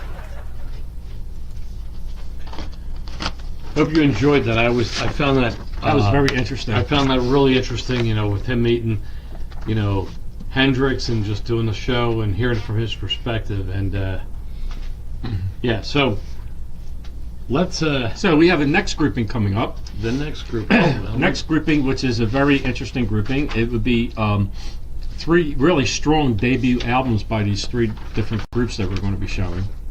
Yep. And we'll go with the first one. Okay. So we have the debut album by The Cars. The Cars. Which is in our grouping. And the interesting about this is it sold 6 million copies. Which surprised me. I thought it would sell more. Yeah. No. Again, this is a really strong debut album. Yeah. A really strong debut album. Okay. The next one we have is Van Halen's debut album. Yes. Obviously, these are all self-titled. The ones we picked. Another strong album by debut album by a group. Now, it's interesting. I didn't realize these were going to be in order, but The Cars sold 6 million copies. Van Halen album sold 10 million copies. Interestingly, that both these albums were released in the same year, 1978. Yep. And Boston's first album, self-titled, obviously. This was a 1976 release. And Boston sold 25 million worldwide. Oh, I understand, yeah. So they were all 3 of these are a hell of an album. So yeah, we have to. Why? But we picked these just for that. Right, to make purpose, it difficult. Make it difficult. Right. This was difficult grouping for us. The Cars, very strong debut album. Van Halen, very strong debut album. Obviously, Boston, very strong debut album. What to do? What to do with these 3? We have to blast one, fix one, and trash one. Wow. Yeah. How the freaking you trash one of these 3? Right. It's hard. Right, and that's kind of like why we try to make it as difficult as possible. Right, but you know what you have to do in this case is that of these 3 albums, just base your opinion strictly on these 3 albums that are up here. Right. Which one you like the best? And you can't look at the band. You got to look at the songs and the songs. Hey. Right. Yeah. Well, if you look at the band, all 3 bands were great. Oh, yeah. You know. I've seen every one of these bands. You figure live. Now, as far as like styles of these 3 bands, observation, Van Halen obviously very hard rock kind of group. Mm-hmm. Cars were a poppy kind of group.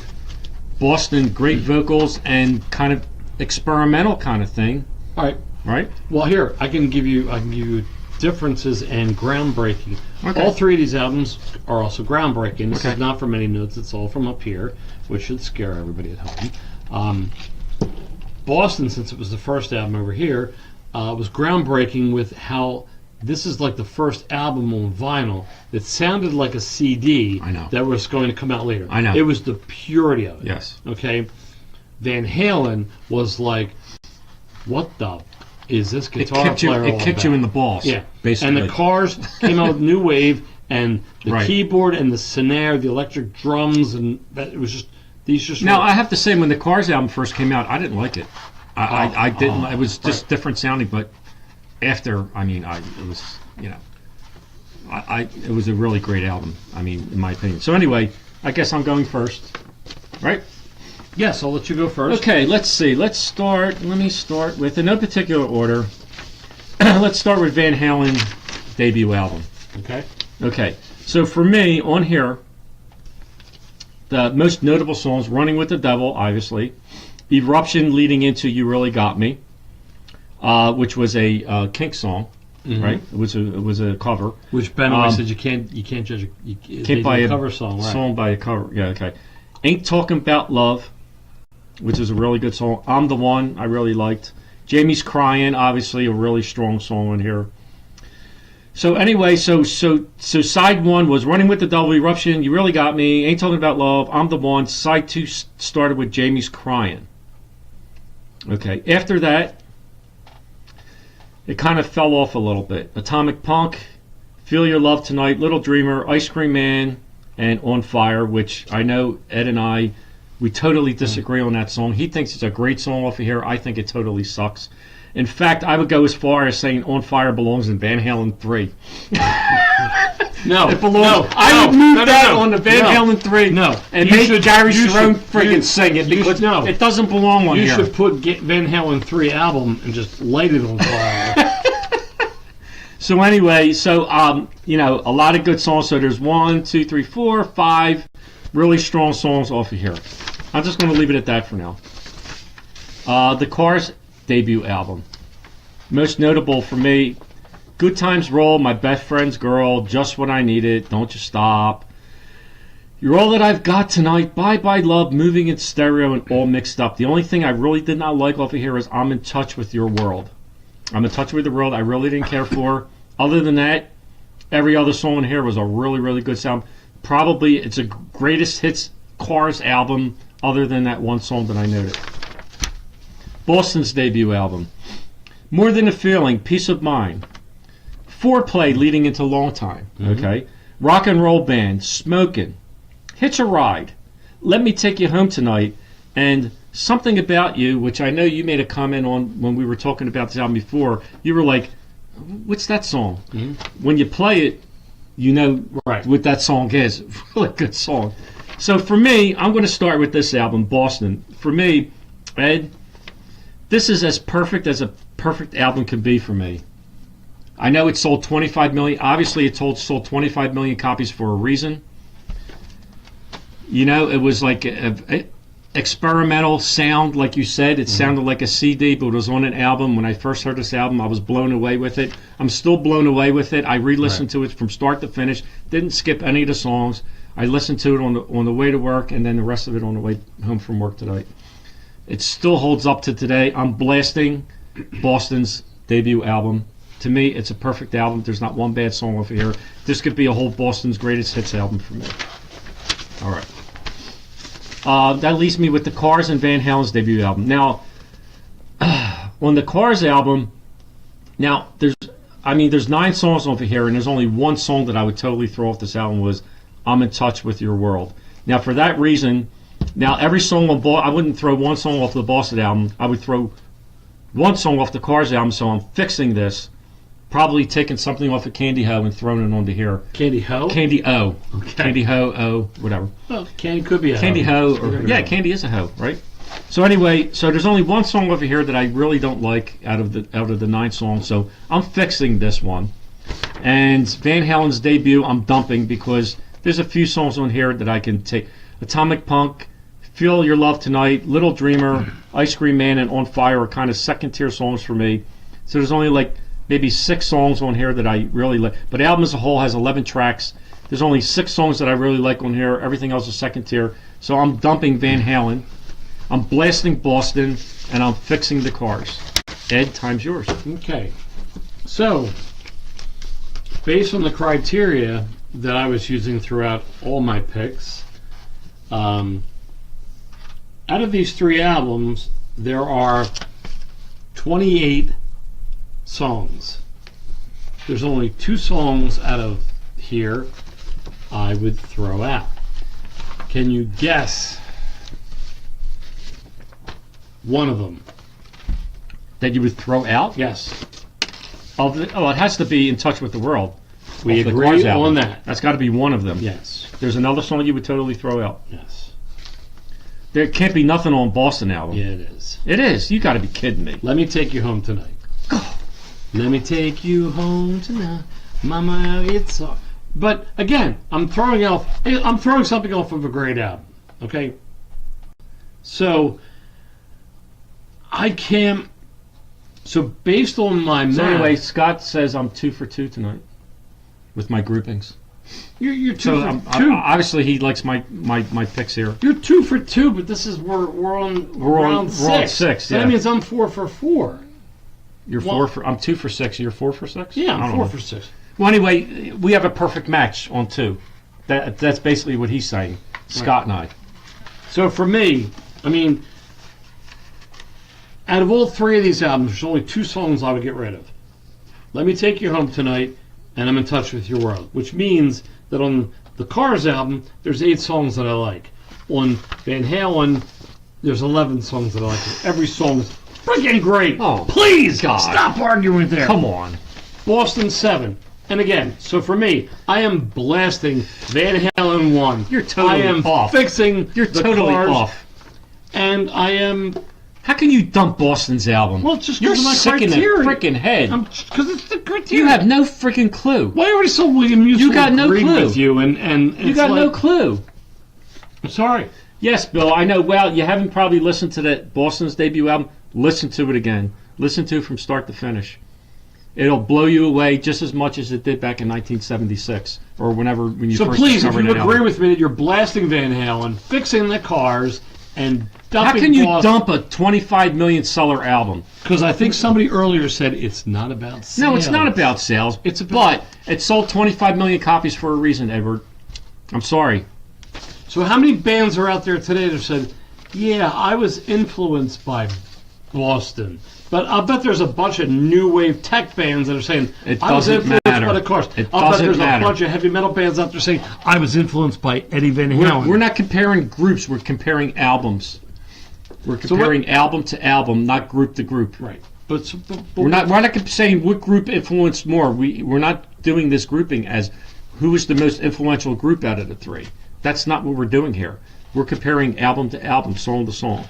John, I welcome you to the show. John Boyce, thank you for joining us. Thank you for watching. Thank you. Martin agrees with me. Thank you, Martin. Who are these people? Wait, no. Of course, Ben, I'm not surprised that you would blast the Cars, fix Boston, but we do agree on trashing Van Halen.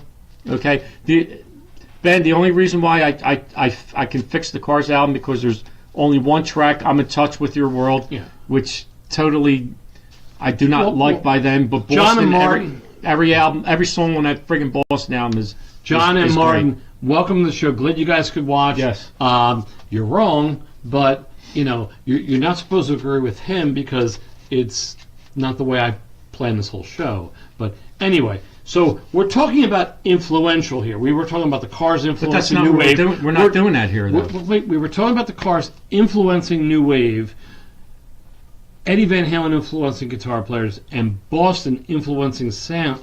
So let's Yeah, talk about. they're sound influence. They're studio sound. I'm trying influential. to do a segue here Okay, go ahead. to our next segment. Okay. We're talking about influential bands. So, here, let's go with. Wow, you really like. You went over that since everybody was disagreeing with you. You were like, "Oh, let's move on. We can go. Let's move on. I'll go back. I'll go back and Let's say, move hey, on." it's like, you know what? This is the time where I'm wearing a bloody stool shirt, and you're not. And your stool is also bloody. Yes, it is. Yeah, because you guys are kicking me right in the ass. It's like, Well, it's better than be kicked in the balls, Ed. Yeah, it is true. So let's go back here. So my segue was Cars influencing New Wave, Van Halen influencing metal guitar But players. which group influenced all these groups plus some? So let's go here. So the first album. So our anyway, next blast- anyway, we're blessed. Our next. This is going to be fun because I want to see what the viewers say. Because This is a hard one. all right, so Rubber Soul. So we're doing 3 Beatles albums Yeah. here. So Rubber Soul on our sold- Blast Trash and Fix. 6 million copies. Okay. Next up, Revolver sold 5 million copies, and Abbey Road sold 12 million copies. And again, Now- we're not necessarily No, basing it it doesn't off matter. the We're sales. just throwing that out as like information, information Right. about these albums. Now we intentionally left off Sgt. Pepper. Yeah, we looked because yeah. I mean, Yeah. how can you not blast Sgt. Pepper when you're comparing it to any Beatles album? So we kind of intentionally left that off this grouping. So we kind of wanted to try to keep an even ground here as far as 3 Beatles albums are concerned. I'm going to let you go first. on Okay, this one. so anyway, for me, this is like asking me. Wait, hold on. Okay. Scott, he says blast them all. Yes, that's Yes, easy. right. That's Just easy. like we can dump all the crappy ones that we did, that group that we did. Right. But try. We can't try. blast them all. But Scott, so here's the thing. Try picking one. Try picking One to dump out of these 3. Try picking one to dump and try picking one to blast and Right. fix. So This is the point of this whole exercise, if Right. you want to call it. Yes, it's- Okay. yes. So anyway, Ed, for me, this is like asking me if I had 3 children, asking me to pick my favorite child, my second favorite, and my least favorite child. right. That's what this is like yeah. for me, Yeah. doing this. For me, I know if we did 3 Stones albums, it would probably be the same No, for you. well, But for me, this is what this is doing No. to me. Okay, so but I have to do it. these are my 3 favorite Beatle albums. So. I have to do it. So let's go. Yeah. Let's go. Okay. Let's start with Abbey Road. This was released in 1969. This was the latest of the 3. Now you know, Ed, We have a bond on this album too. This is the album that me and you listened together as kids. we did. Okay. I think you had it on I cassette don't or remember. whatever. Yeah, I had this album. I had all 3 of these albums. What was our favorite song together on this album? How did we come together? I guess. No, it was No? I Want You. Remember we used to play that all the Oh, time. yeah, okay, yeah, that was a good song for All her. right. Okay. So anyway, Abbey Road was released in '69. Rubber Soul was a '65, and Revolver was '66. Now, going on the premise that you were the Beatles' red greatest hits from Right. '62 to '66, I believe it was. Right. And I was the Blue album from '67 to '70. Right. So Abbey Road falls into the '67 to '70 category. These other 2 fall into the Red album. Okay. So anyway, most notable. You're trying to set me up to fail, No. even if you agree with what I say. Most notable on Abbey Road, Come Together, obviously. Something by George Harrison. I know it's a slow song, but it's a really very good song of this album. I Want You, She's So Heavy, which your right. favorite song. Oh Darling on here, oh my God. Paul McCartney, one of his greatest vocals, I think, on a Beatles song was this song. It just builds and builds and builds, and his vocals just get stronger and stronger and stronger off on this song. Really love it. Here Comes the Sun, George Harrison song. I know because it's a second tier song for me. You Never Give Me Your Money was also a second tier song for me. Octopus's Garden, I'm sorry, I don't like that song at all. So that's kind of a trashy song off of here for me. I mean, for me, okay. The medley from Sun King, Me, Mr. Mustard, Polythene Pants, You Came In Through the Bathroom Window, Golden Slumbers, Carry That Weight, and The End. Excellent medley.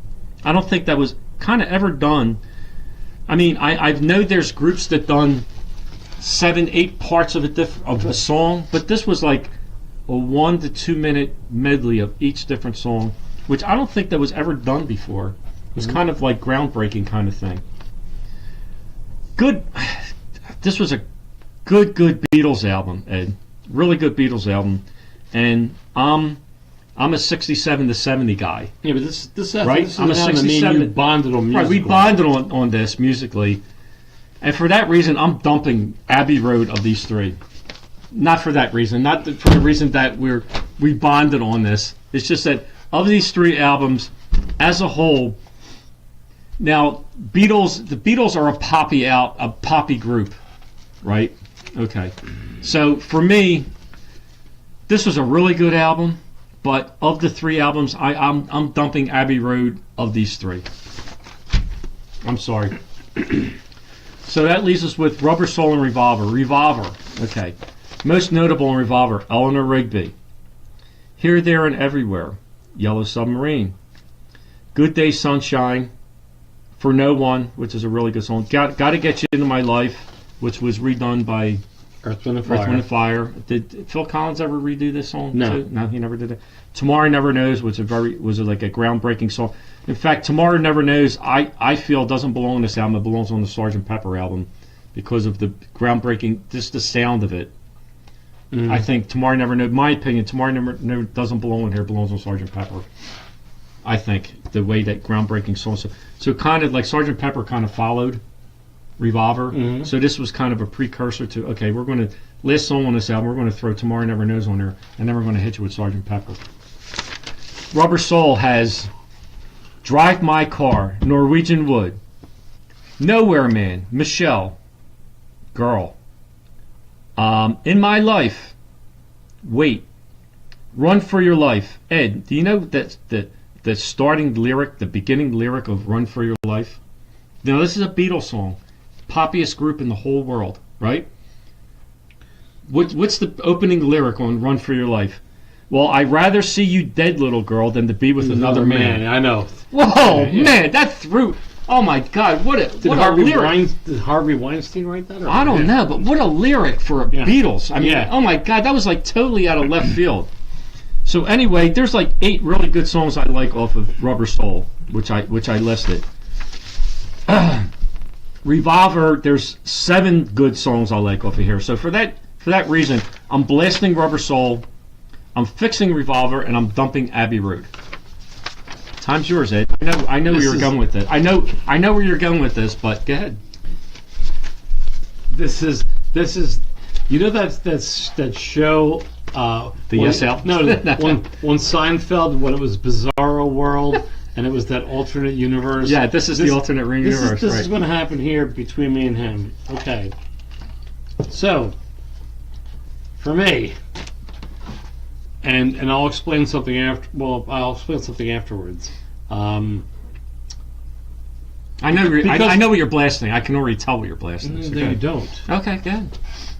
Let's start with Abbey Road. Okay. On Abbey Road, there are only 2 songs I can do without: Sun King and Her Majesty. Okay? Well, Her Majesty, you can't even count Her Majesty because how many? What's that? A 23-second little throw-in? So that being said, there are 15 songs on Abbey Road that I would play. Okay. So Yeah, but you let's have to cut through the chase but you here. have to consider. I am Time out. blasting. I know you're going to blast Abbey Road, but Really? When I thought you knew that Rubber Soul is my all-time favorite album. I just saw I know, where you're going with this. I know. I just saw where you're going. But here's my argument with Abbey Road. Sun King, Me, Mr. Mustard, came through the bathroom window. Golden Slumbers carried the weight in the end. A minute 6, a minute 13, a minute 58, a minute 31, I get a it. minute 36. Yeah. The end they got listed at 2:05. I can't see how the end is that long. I don't. Right. That's got to be a mistake. They're little blurbs. They're little like medleys of this and that and this and that. Well, They're not full songs. my next up would be Rubber Soul, where I have 12 songs that I like. I could do without Think for Yourself and What Goes On. Other than that, Drive My Car, Norwegian Wood, You Won't See Me, Nowhere Man, The Word, Michelle, Girl, I'm Looking Through You, In My Life, Wait, If I Needed Someone, Run For Your Life. I am fixing Rubber Soul.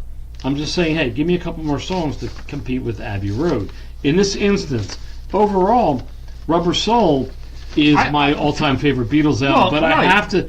But in for this me, comparison, but for me, if you're doing a Beatles greatest hits album and you have to pick out songs off of every album of theirs to throw on a greatest hits album, I think Rubber Soul would have more songs coming off of This that is weird. than Abbey Road. You're arguing the Red album. And Well, whatever. Yeah. That's my thinking on this, Ed. You know what I mean? So I mean, whatever. I mean, and Revolver, give me Taxman, Eleanor Rigby, I'm Only Sleeping, Yellow Submarine, She Said, Good Day Sunshine, I Want to Tell You, and I love Tomorrow Never Knows. Yeah, I know that. Right. These are my three favorite Beatle albums, and if I now wasn't, this was a kind of a like experimental kind of album for them too. and I mean, they went from Rubber Soul was still the poppy Beatles, but it was kind of turning a little bit. You can tell by the sound on Rubber Soul. Revolver kind of like went instrumental, and then that followed with obviously Sgt. Pepper. Right. But It's then, weird. I remember you having the cassette of Abbey Road, and we really always liked I Want You, She's So Heavy. And I also remember you having a Revolver. I don't remember you ever having Rubber Soul. No, I had Rubber Soul later. Yeah. I didn't have it back in the day. Yeah. But Rubber Soul's whatever. So I can't. I but think you it's can't. But you know, your opinion's correct. My opinion's correct. Like I said, to me, these are trying to for me to pick. If these were three of my children, you're asking me to pick what my favorite one is and who my least favorite of my three children are. And because if you were giving me the whole Beatles catalog, these would be the three albums that are 1, 2, and 3. No, well, Sgt. Pepper would have to be one. Well, sorry, yeah. Whatever. I mean, you know, these three would be in the top 5 definitely of Beatles albums. So, what we have coming up next, okay, another little segment, so we can take a break, because we've got Led Zeppelin coming up, Alice Cooper, Bowie, Aerosmith, Queen, and Leftoverture albums to battle out. Kansas, not Leftoverture, but yeah, right. We know what you mean. We got that. So, what's coming up next is Rick Wakeman from Yes, keyboard player, telling the story of when he was kind of drunk on stage. And this is a pretty cool story, so yeah, try to listen to it from start to finish. And we will be right back afterward. We thought we'd use the Evening With tour to answer some of the most asked questions I get, and some of the most interesting ones. One question, believe it or not, I get asked a lot is, have I ever been drunk on stage? Oh, you've been to some of my concerts. Well, I've been teetotal actually for 15 years, but it is true, before that I did like the occasional drink. Have I ever been drunk on stage? Well, if there's any Yes fans, and it was the only way I could play Tales from Topographic Oceans. No, in real truth, I have been drunk once on stage. I'm not proud of it, I'm quite ashamed of it really, but I was in a bad way. Back in 1976, and it was Seattle. Now, normally, I'm very fastidious with my sound checks. I do what I've done today, which is spend an hour and a half going around each keyboard individually, checking everything out, checking all the rack mounts out. I'm very fastidious. This particular day, I arrived down at this wonderful old theatre, the Seattle Theatre, which is 6,000 seats, a beautiful old place. Walked on the stage, and there was my tech, Stu, behind. I said, Stu? He said, yeah. I said, all the lights on? He said, yeah. I said, that'll do, that's fine. And I'm staggering off the stage, and I had this wonderful tour manager called Funky Fat Fred, who's great, Fred. And he came and said, here, Rick. He said, glad I caught you. He said, there's the curator of the theatre wants to have a word with you. I said, oh, not now, Fred, I don't feel very well. He said, no, he said, go on. I said, all right. So this guy came, and he said, hi, Rick. He said, I really wanted to meet you, and I love keyboards and various things. He said, I'm thrilled you're playing here. He said, I wanted to show you something. I said, yeah. He said, do you know, he said, this theatre was built in 1923, and we have one of the oldest Wurlitzer organs here. He said, do you want to see it? I said, well, where is it then? He said, it's under the stage. I said, is it? He said, yeah. I said, is it one of those? He said, yeah. I said, I'll have a look at that then. Yeah, all right. So with me headache, I go straight on. And we had to go off to the side of the stage and down these concrete steps until we were parallel with the side of the stage. And there was this door. It was only about 4 foot off the ground. And you had to open it and literally crawl through this tunnel and come to the middle of the stage, which would be about here, 12 foot down. And there stood this wonderful old Wurlitzer organ. I said, does it go up? He said, look, it works on compressed air. He said, I just don't know what it... He said, I think it might go up once. I said, it's going up tonight.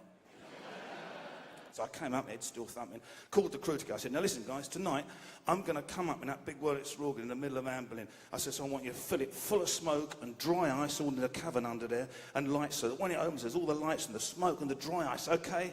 Oh, yeah, all right, then we'll do it. So I get back to the hotel, and they were just in a dreadful state. And I said, oh, come on, guys. Oh, have a drink. Oh, all right. So I joined them. And I'm having a few more drinks. And I said, guess what we're going to do tonight? And they went, what? And I said, listen, when we come to Anne Boleyn, and you know when I do the keyboard solo? They said, yep. I said, you do that rhythm thing that goes jigga, jigga, jigga, jigga. They went, yep. I said, well, when you're doing that, instead of me doing it on the keyboard, I'm going off stage. And they said, well, where are you going then? I said, I go down these steps. I said, it's brilliant.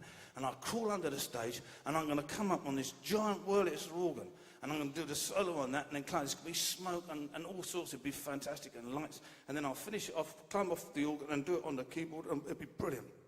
And you've got to remember, I'm drunk as well, and I'm thinking, right, okay. One of the things you always do, if you do it a lot, if you've got a lot of the same pieces you're doing at the same shows, you swap pieces around a bit in order to keep them fresh. And I thought, what I'll do, I'll swap a song round. That'll keep it fresh. I mean, it would be fine if they'd been sober. So I go and knock on Budgie and Dusty's door, which is a guitar room, and they come out and they're looking dreadful. What is it, Rick? I said, we're not going to start with No Earthly Connection tonight. And they said, what are we going to start with? I said, we'll start with Journey. They said, oh, all right, no, this is enough. They went. Now, everything would have been fine if I'd managed to get to all the other rooms. But I got hoisted away to do a radio interview, which I can't even remember. I slurred my way through it. Oh, great shows tonight. And I'm coming back, and I'm passing the drum room, and Tony and Hodgie, the drummers, came out. Is everything all right, Rick? I said, oh, here, listen, we're changing the opening. And they said, what to? And you've got to bear in mind, I'm drunk, I can't remember. I said, we're not doing whatever, an earthly... It's Arthur, doing King Arthur. And they said, you sure? I said, yeah, yes, fine, do Arthur, that'd be a good idea. And we walk on stage. Martin, they've just propped him up, because he's gone completely. And Reg, who's now in charge of the brass section, says to me, what's the opening? I said, well, we're not doing Earthly Connection anymore. He said, are we doing one of the Henrys? I said, yeah, Catherine Parr will do. And I staggered over to the keyboard, and I'm thinking, I can't remember what I've told anybody. Everybody's trying to concentrate real hard. And we used to have this fantastic opening where we used to play the Prokofiev, Romeo and Juliet.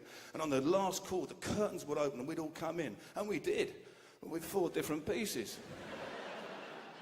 Now, what normally happens, if somebody's going wrong, it's easy, because what you do, you can just spot that you're the only one that's wrong, and you join in with the right piece. But what was happening here was, oh, brass players are going, and we're playing Catherine Parr, they're doing Arthur, we better do Arthur. The Arthur people are going, he's still playing No Earthly Connection, we'll do that. No Earthly Connection people, he's doing Journey, so we're doing the Journey. I've got it on tape, 12.5 minutes this went on for. And then we came to do Anne Boleyn, and I'm thinking, we shouldn't do this. But I've got to go over with it now, because I'm too drunk even to talk to them. It comes to the solo section, and it starts... Jing. So I go, right, yeah, I'll go. So I go staggering off. I go down the steps, right, and I open the door, and when they put all the dry ice and smoke, it's thick fog, right? I can't see anything at all. So what took me 10 seconds before now takes me 2.5 minutes to feel my way through this little tunnel, and all I can hear up above me is jing. I finally get to the middle, and I sit on this organ. I can't see, it's just a big fog and blur. The lights there are dimming. Great, the lights are all working, like a few notes playing. That's where, right, button to press it up. I press the button to press it up. I feel all this compressed air start. And it starts to go up, and I'm thinking, wow, okay, this is great. And I saw the trap door open, and I'm going up, and there's all the smoke and the lights, and it's fantastic, and it got to the top, and it stayed there for, 3 seconds. And then the compressed air went, and then the organ went, and then I went. I made a grab for the side of the stage. The people out front thought I was waving and waved back at me. And I landed in this big heap with all this stuff down the bottom. I'm going, oh no, I've hurt myself, and all I can hear above is jigga. Now, the crew are in absolute hysterics, but Funky Fat Fred thinks, oh, crikey, Rick might be hurt. So he goes running on, and he stops quite wisely about 1 metre from the hole. But where all the dry ice had come across, it was now sheet ice, and he slid the last metre. I'm crawling out the wreckage thinking, I'm all right, and 18 stone of Fred lands on top of me. Jigga. So where Fred hits me, he dislocates my shoulder. So I've got my shoulders out. I've got blood pouring down my face. Now, 8.5 minutes. It's all on tape. Well, actually, all that's on tape is jigga. So I crawl out of this wreckage, leaving Fred there, and I come out the other side, blood and claret everywhere, and I come back on stage. Of course, I can't play anymore, so it collapses to a heap. We go, good night, thank you very much, and I walk off. The tour manager out there at the time was a guy called Alex Scott. Guy in the dressing room, Alex comes in. He goes potty. So we went back to the hotel, very quietly, all went to bed. Got up in the morning, got in the cars and went to the airport. All got on very quietly, drinking our coffee. And we used to always put the pilot always used to put the paper for us to read with the reviewing on the table then. I'm looking at it, and everybody's looking at it, nobody's going anywhere near it. And Alex gets on, he says, read it. I said, have you read it? He said, no, you read it. Read it out loud. I said, I don't want to. He said, read it out loud. I said, all right. Well, I've actually got that review. I don't normally like Rick Wakeman. But last night's performance at the Seattle Theatre was an eye-opening revelation. The evening opened with a brilliant pastiche of 4 of his most well-known pieces.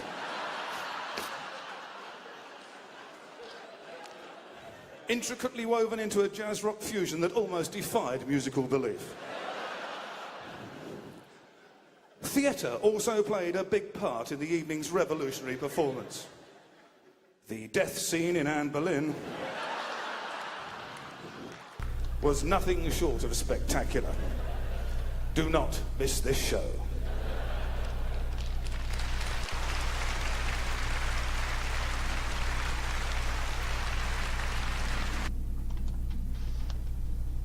Hope you like that story about Rick Wakeman. That was a great story. I love the fact that what he said. Story. He goes, "Well, if you're a Yes fan, you know I was drunk on the Tales from Topographic Oceans." So now That was a really good story. Weird. I loved it. First time hey, when you showed that to me earlier today, I was first time I saw that. listen, if you're watching for the first time, please make a comment. Tell us where you're from. We'd appreciate it. We like seeing the numbers that are out there right now. Say hi. Just say hi. And we'll say hi right back at And you. we'll say hi right back at you. Challenge us. Even if we can't pronounce your name right. Right. Which will probably be him. And yeah, right. I have a history of that. And give us your opinion too of the groupings we're throwing up here, Blast, Trash, and Fix. Let us know what you think. We're interested.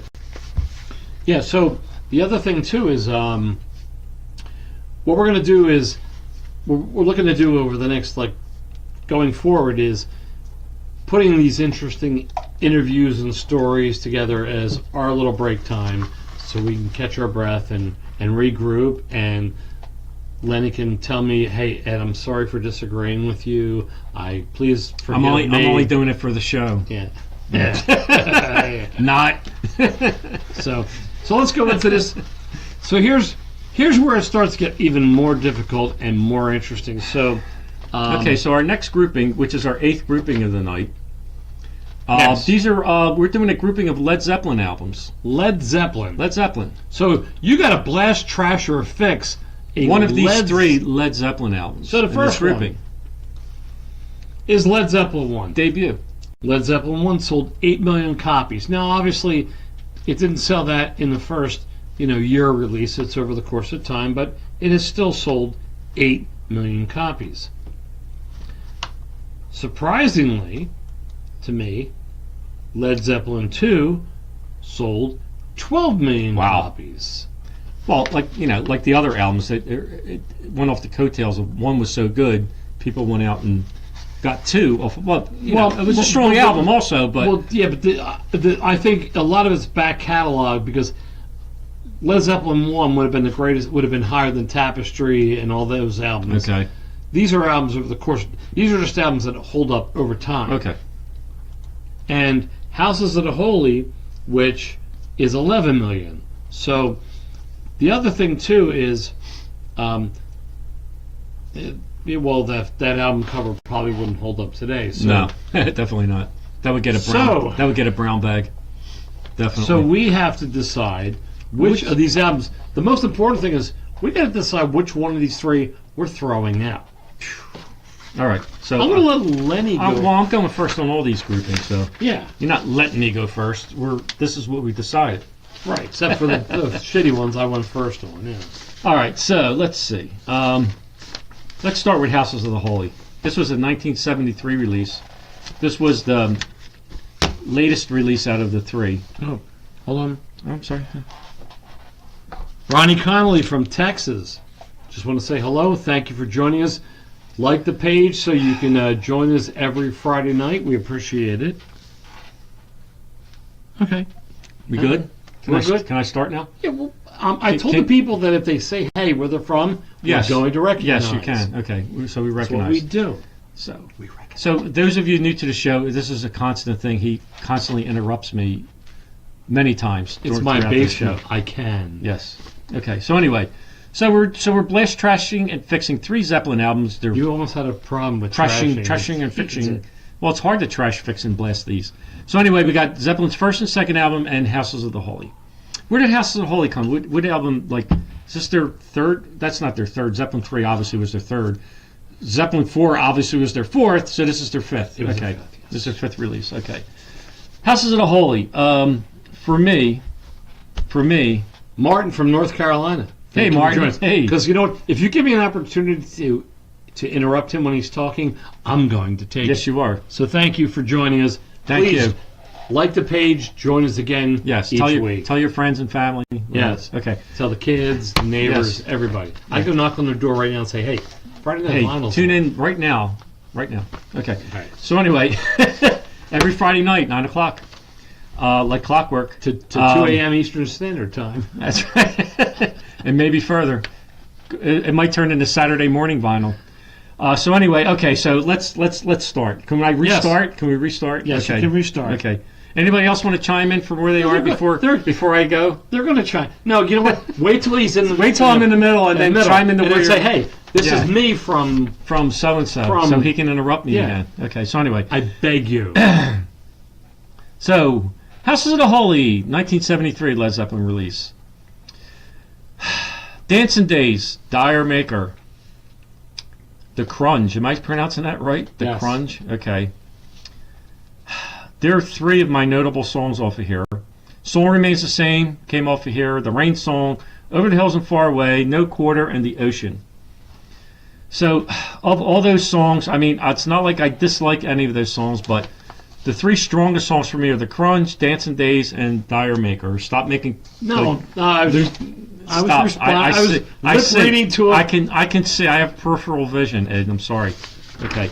So anyway, of the three, I'm dumping Houses of the Holy. Of the 3, that's the weakest of these 3 to Okay. me. Anyway, so we got Zeppelin 1 and Zeppelin 2.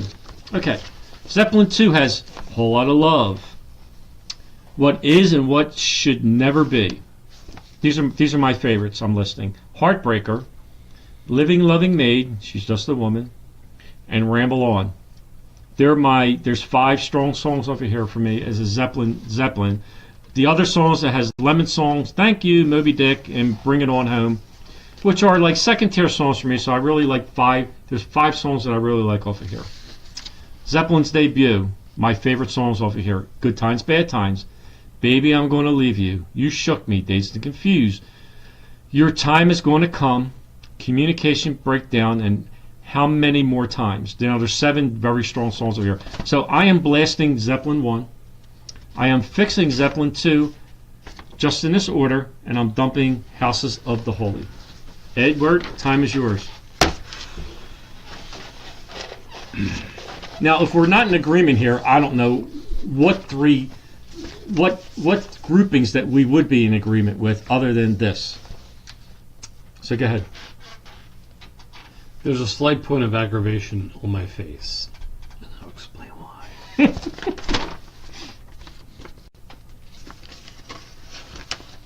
Houses of the Holy. Thanks, Scott. Hey, we're 3 for 3, Scott. Scott? Right on. We're right on for three groupings out of 8 so far. Scott and I see eye to eye. So go ahead, Ed. Houses of the Holy. You're under pressure. The song remains the same. The Rain Song, Over the Hills and Far Away. The Crunge, please throw that out the door. Whoa! Dancing Days, I'll give you half a point for Dire Maker. No Quarter, please blow that song up. Give Me the Ocean, okay? There are 5.5 songs off of Houses of the Holy that Poppy like. Only Let's 3 go for to me. Led Zeppelin 2. Give me a whole lot of love. What is and what should never be? Thank you. You're welcome. Heartbreaker, Living Loving Me, Ramble On, and Bring It On Home. Okay, so that's more than Houses of the Holy. Well, you're doing this. And I'm from doing this Led in my- I'm Zeppelin doing this in 1. my head. From Led Zeppelin 1. Good Times, Bad Times. Babe, I'm gonna leave you. You shook me, dazed and confused. Your time is gonna come. Communication breakdown. I can't quit you, baby. And how many more times? Edward? So for Eddie Edward, Baby, I think we're on track with this one. and it's all written down here. It's I knew here. I knew of all the groupings, this is the one we were going There to it play is. on. I This is the am one we're going- blasting One. Led Zeppelin 1. I am fixing Led Zeppelin 2, and I am dumping, trashing Houses of the All right, Holy. so we got to give ourselves a high Yeah, five we on that did. one. With- Even though we're disagreeing on the songs within the album, we came up with the same I don't expect you to be to be yeah, okay, perfect all right, like yeah, me. yeah, okay. Scott Silverman. You're can one- I, you're can one. I can I get a little Ed Love here because it was the same. Ed is only riding on my coattails No, on this one. And here's the thing. You're riding on my There it coattails is. on this one. You can see the actual. It's printed up. I did not write that up right now. Right. There they are. Right. Come on, Scott. Post. I want to see the Ed Love before we go. We are not going on to the next thing until I get some Ed Love from Scott now. Please, Scott, hurry up. There we go. Okay, all right. All right. We got love. Good job. Okay, so we can We go on got, to the we, next got the thing. we got the fist bump. Yeah. Okay. All right. Number So- 9 grouping. Oh, this This is going to be fun. This could be an interesting one. So, So what do we got here, Edward? yeah, and I'll start off because This is an interesting grouping. All I have the sales. The interesting thing, well, the sales on this are to me what interests me the most. So, this grouping here, we have Alice Cooper, Billion Dollar Babies. Probably their most iconic, one of their most iconic, as a group, Right. as the Alice Cooper group. Sales, 1 million. That is very surprising. Oh, it's going to get better. Going against David Bowie, Diamond Dogs. Which is our probably favorite Bowie Right. album of all his albums. sales, 500,000. Oh my God. You have to be kidding me. That's what it said. Okay, I believe you. Versus Aerosmith. Rocks. Rocks. Which is probably our favorite Aerosmith, album. and out that's of I all saw. their albums. And I saw Aerosmith for the first time on the Rocks tour, Right. and this sold 4 million copies. So of all these three, Aerosmith Rocks sold more. Yeah, Oh my God. and to me, that should be like 5 million. That should be 5 million. It should be yeah, at least equally Yeah. So 4, 4, and 4. I mean, So- if you're going off of Rocks, right. everyone. Okay, so, So, anyway, anybody want to chime in on your blast, trash, and fix Before we get started. Before we get to our point, please feel free. I'm going to pull up my notes. so to recap, just observation of these three in our grouping is that Bowie, between Ed and I, Bowie is Diamond Dogs is our favorite. I'm sorry, go ahead. No, Martin said again. Art, how do you quantify? Right, we don't, and we do this for fun because it's more like a debate, and it's more like, I mean, trust me. Me and him, we had all 3 of these albums, Yes. and we love all 3 of these albums, and they'll go on our table. Yes. And I do think that's a good question of like, Art, how do you quantify? It's kind of like, but the fun part is when you try to break it down, and you because we sit down and we listen to the songs like, yeah, I like this and I like that, and I rate this here, and then you end up giving it a score, and it's a personal thing. My score is going to be different than Right. his score because my score is probably more what the people agree about. Right. His score is going to be more wrong than most people that walk the earth. Okay? And your score, I would say, as a new viewer, probably would be like perfect. Okay? That's what I'm trying to say. But anyway, so yeah, anyway- it is art, and Right. it's all fun, Right. and we're doing it because it is fun. Because as kids, that's what we used to do. Come on, you used to have that list that say, if you were into music and you had your friends around, say, hey, who's your all-time favorite guitar player? Who's your all-time favorite album? Your best song and best this. And you know what? We're in our 50s plus, and we're doing the same thing. And what we're looking to do here is leave the legacy behind and say, hey, this is what people who liked music were talking about, Right. and this is what we did. So go ahead, Lenny. Let's hear your wrong proposal here. Well, I'm going to make an observation of all 3 first of all. Yes. Let me just say that. Oh my God, the '70s was a time, was a Right. decade of Yeah. excellent stuff that was coming Oh, out. yeah. And these are 3 albums just the tip of the iceberg from this decade. Right. Which, my God, there's not stuff coming out like this now. No. Which is a shame. We grew up in it. We were teenagers at the right time, I Yeah. think, as Yeah. far as rock Oh, yeah, music absolutely. is concerned. You know, I just want to say that before we Well, here's even, the whole- here's before the we whole- even move on. Here's the whole thing. These albums here are all 40 plus years old, and kids would still blast all three of these albums. Kids. And the thing is, you think about when we were the age of kids today, in 1976, 13, we were not going to be blasting, and I'm not saying there's nothing wrong. We weren't blasting Duke Ellington's albums and stuff like that. No. And We were in again, the rock. We weren't in the Fleetwood Mac back in the Right. day. You Yep. know, we were in the hard rock Right. back in the day. And these were 3 albums that we owned.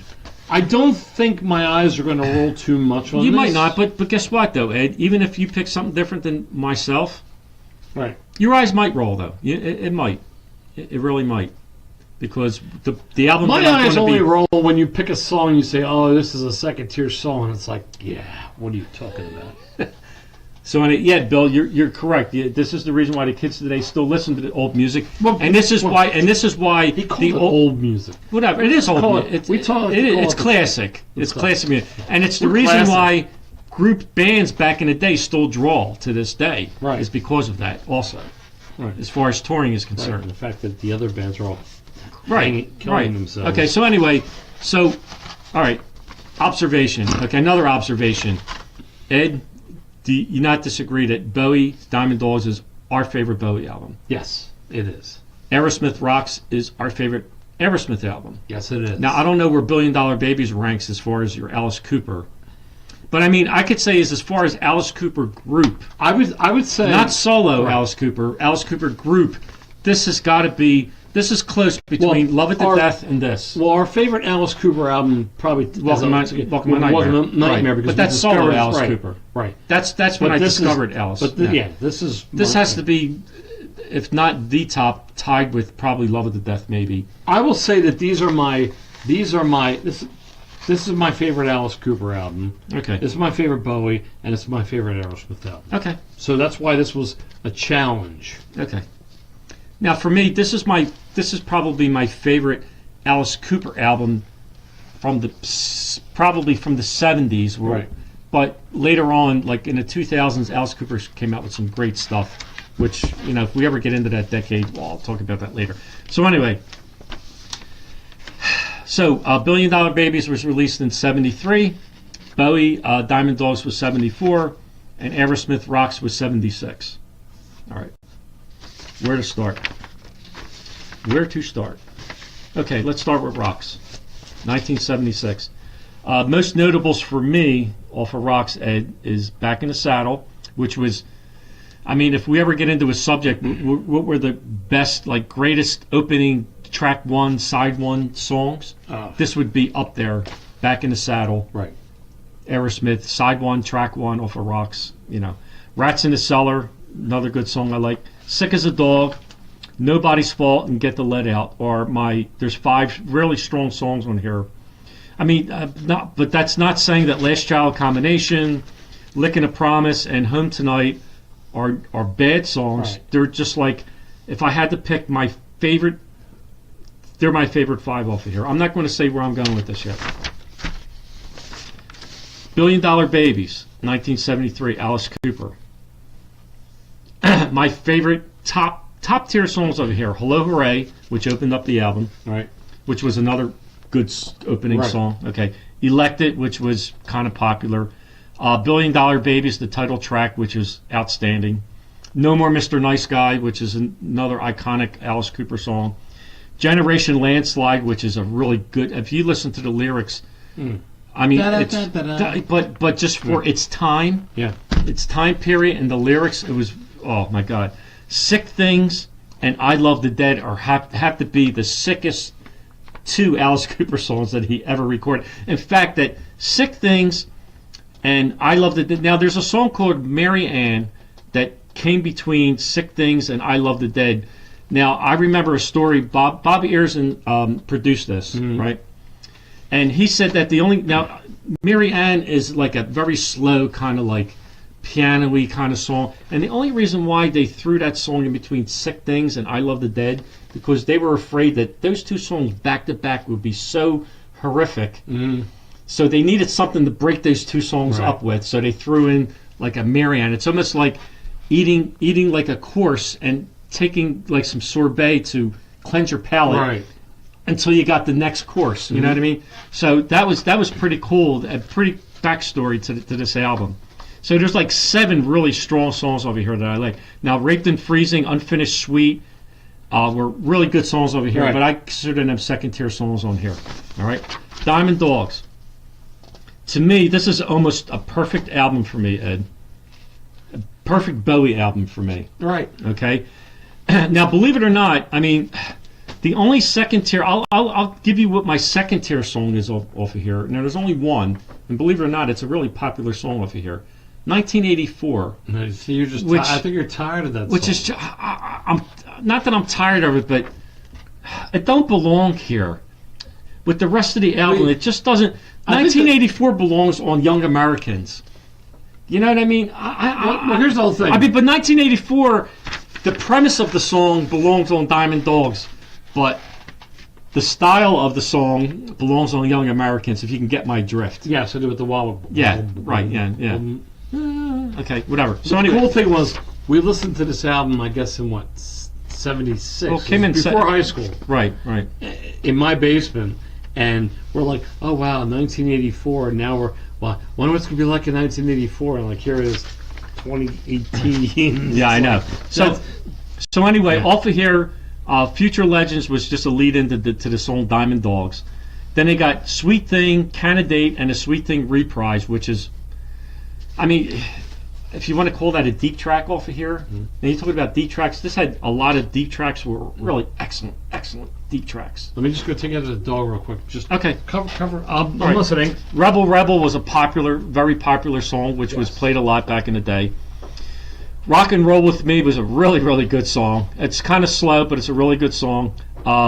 We Are the Dead came off of here, which was a Big Brother and the Chant of the Ever Circling Skeletal Family, which is, it's a 2-minute, if you want to call it an instrumental, a vocal instrumental, if you want to call it that. But like I said, 1984 was a song that it was a very popular song off of this album, but I would consider that its second tier, but it's probably a first tier song.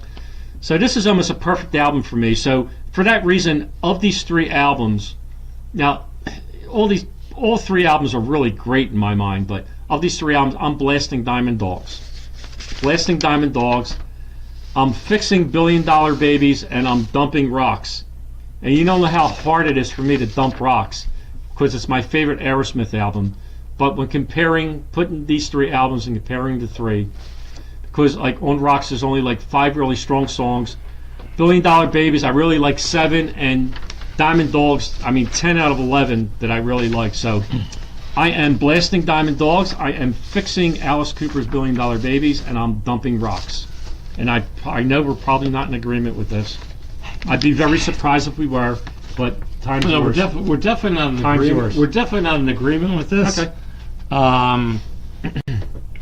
But Scott, we're not right on this one, Scott.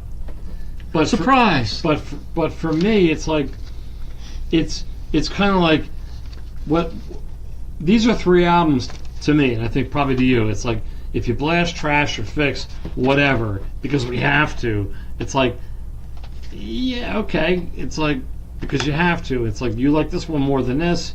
It's like, But Ed, I can honestly say though, I can't go either way with one thing about these grouping, that Rocks is the weakest of the 3. To me, Rocks is the weakest of the 3, which is it wasn't hard for me to distinguish after listening to all 3 albums over again. because I'm blasting Rocks. You can blast Rocks, okay, whatever. But you know, because to me, from start to finish, there's 9 songs on the album, and I like all 9 songs. And now, the only song to me off of Diamond Dogs it's weird because it's like We Are the Dead. I could Good song. but and then it comes down to Marianne. I mean, I have six things, and I Love the Dead. It's kind of like blacked out here with my scores, but I do agree those songs are in here. So if that was a 9, and if this would be a 10. Because Chant of the Ever Circle and Skeleton Family, I just didn't consider it like a really song. And Future Legend, Yeah, I but didn't- that's a right. it's a good vocal though. I mean, Oh no, Chant of the no, Ever no, Circle. no. So for me, I'm blasting rocks. I'm fixing Diamond Dogs, and these are all really close. I mean, look, I'll show you my notes here. So we're totally off on this one. Yeah. And- Surprisingly. but this is one. Not surprising. This is one. Unlike you hating everything on Quadrophenia, for those of you who are joining late, he's just totally wrong. That just These are 3 albums where it's kind of like they're all great, and to me, and I think to you, that's why we put them all together. Yeah. They're all on equal level. yes. And it's kind of like you really can't go wrong. So there we go. So Scott, bringing us back to what you're blasting Bowie, Diamond Dogs, you're fixing rocks and trashing Alice. Now, Oh, so that's so different. he's blasting Bowie, which I blasted Diamond Dogs, Okay. but I trashed rocks. He's fixing. So we flip flop on the trash and fix part with Scott. But Scott, you're probably not that big of an Alice Cooper fan, but I mean, if you were, if you were an Alice Cooper, that album it's freaking great. I mean, it's pure. It's what Alice Cooper is. If you needed 2 Alice Cooper albums in your life, it's $1 Billion Babies is one, and Welcome to Welcome My to Nightmare is 2. Yeah, definitely for sure. And if you couldn't be hooked on Alice Cooper after that, then yeah, I would agree. He's not your cup of Right, tea. not your cup of tea. Right. So let's go on to our final batch of the evening. And let me just see. Go. So anyway, this is our final grouping. This is our 10th grouping of the night. you ready? Okay, so we have At just make sure.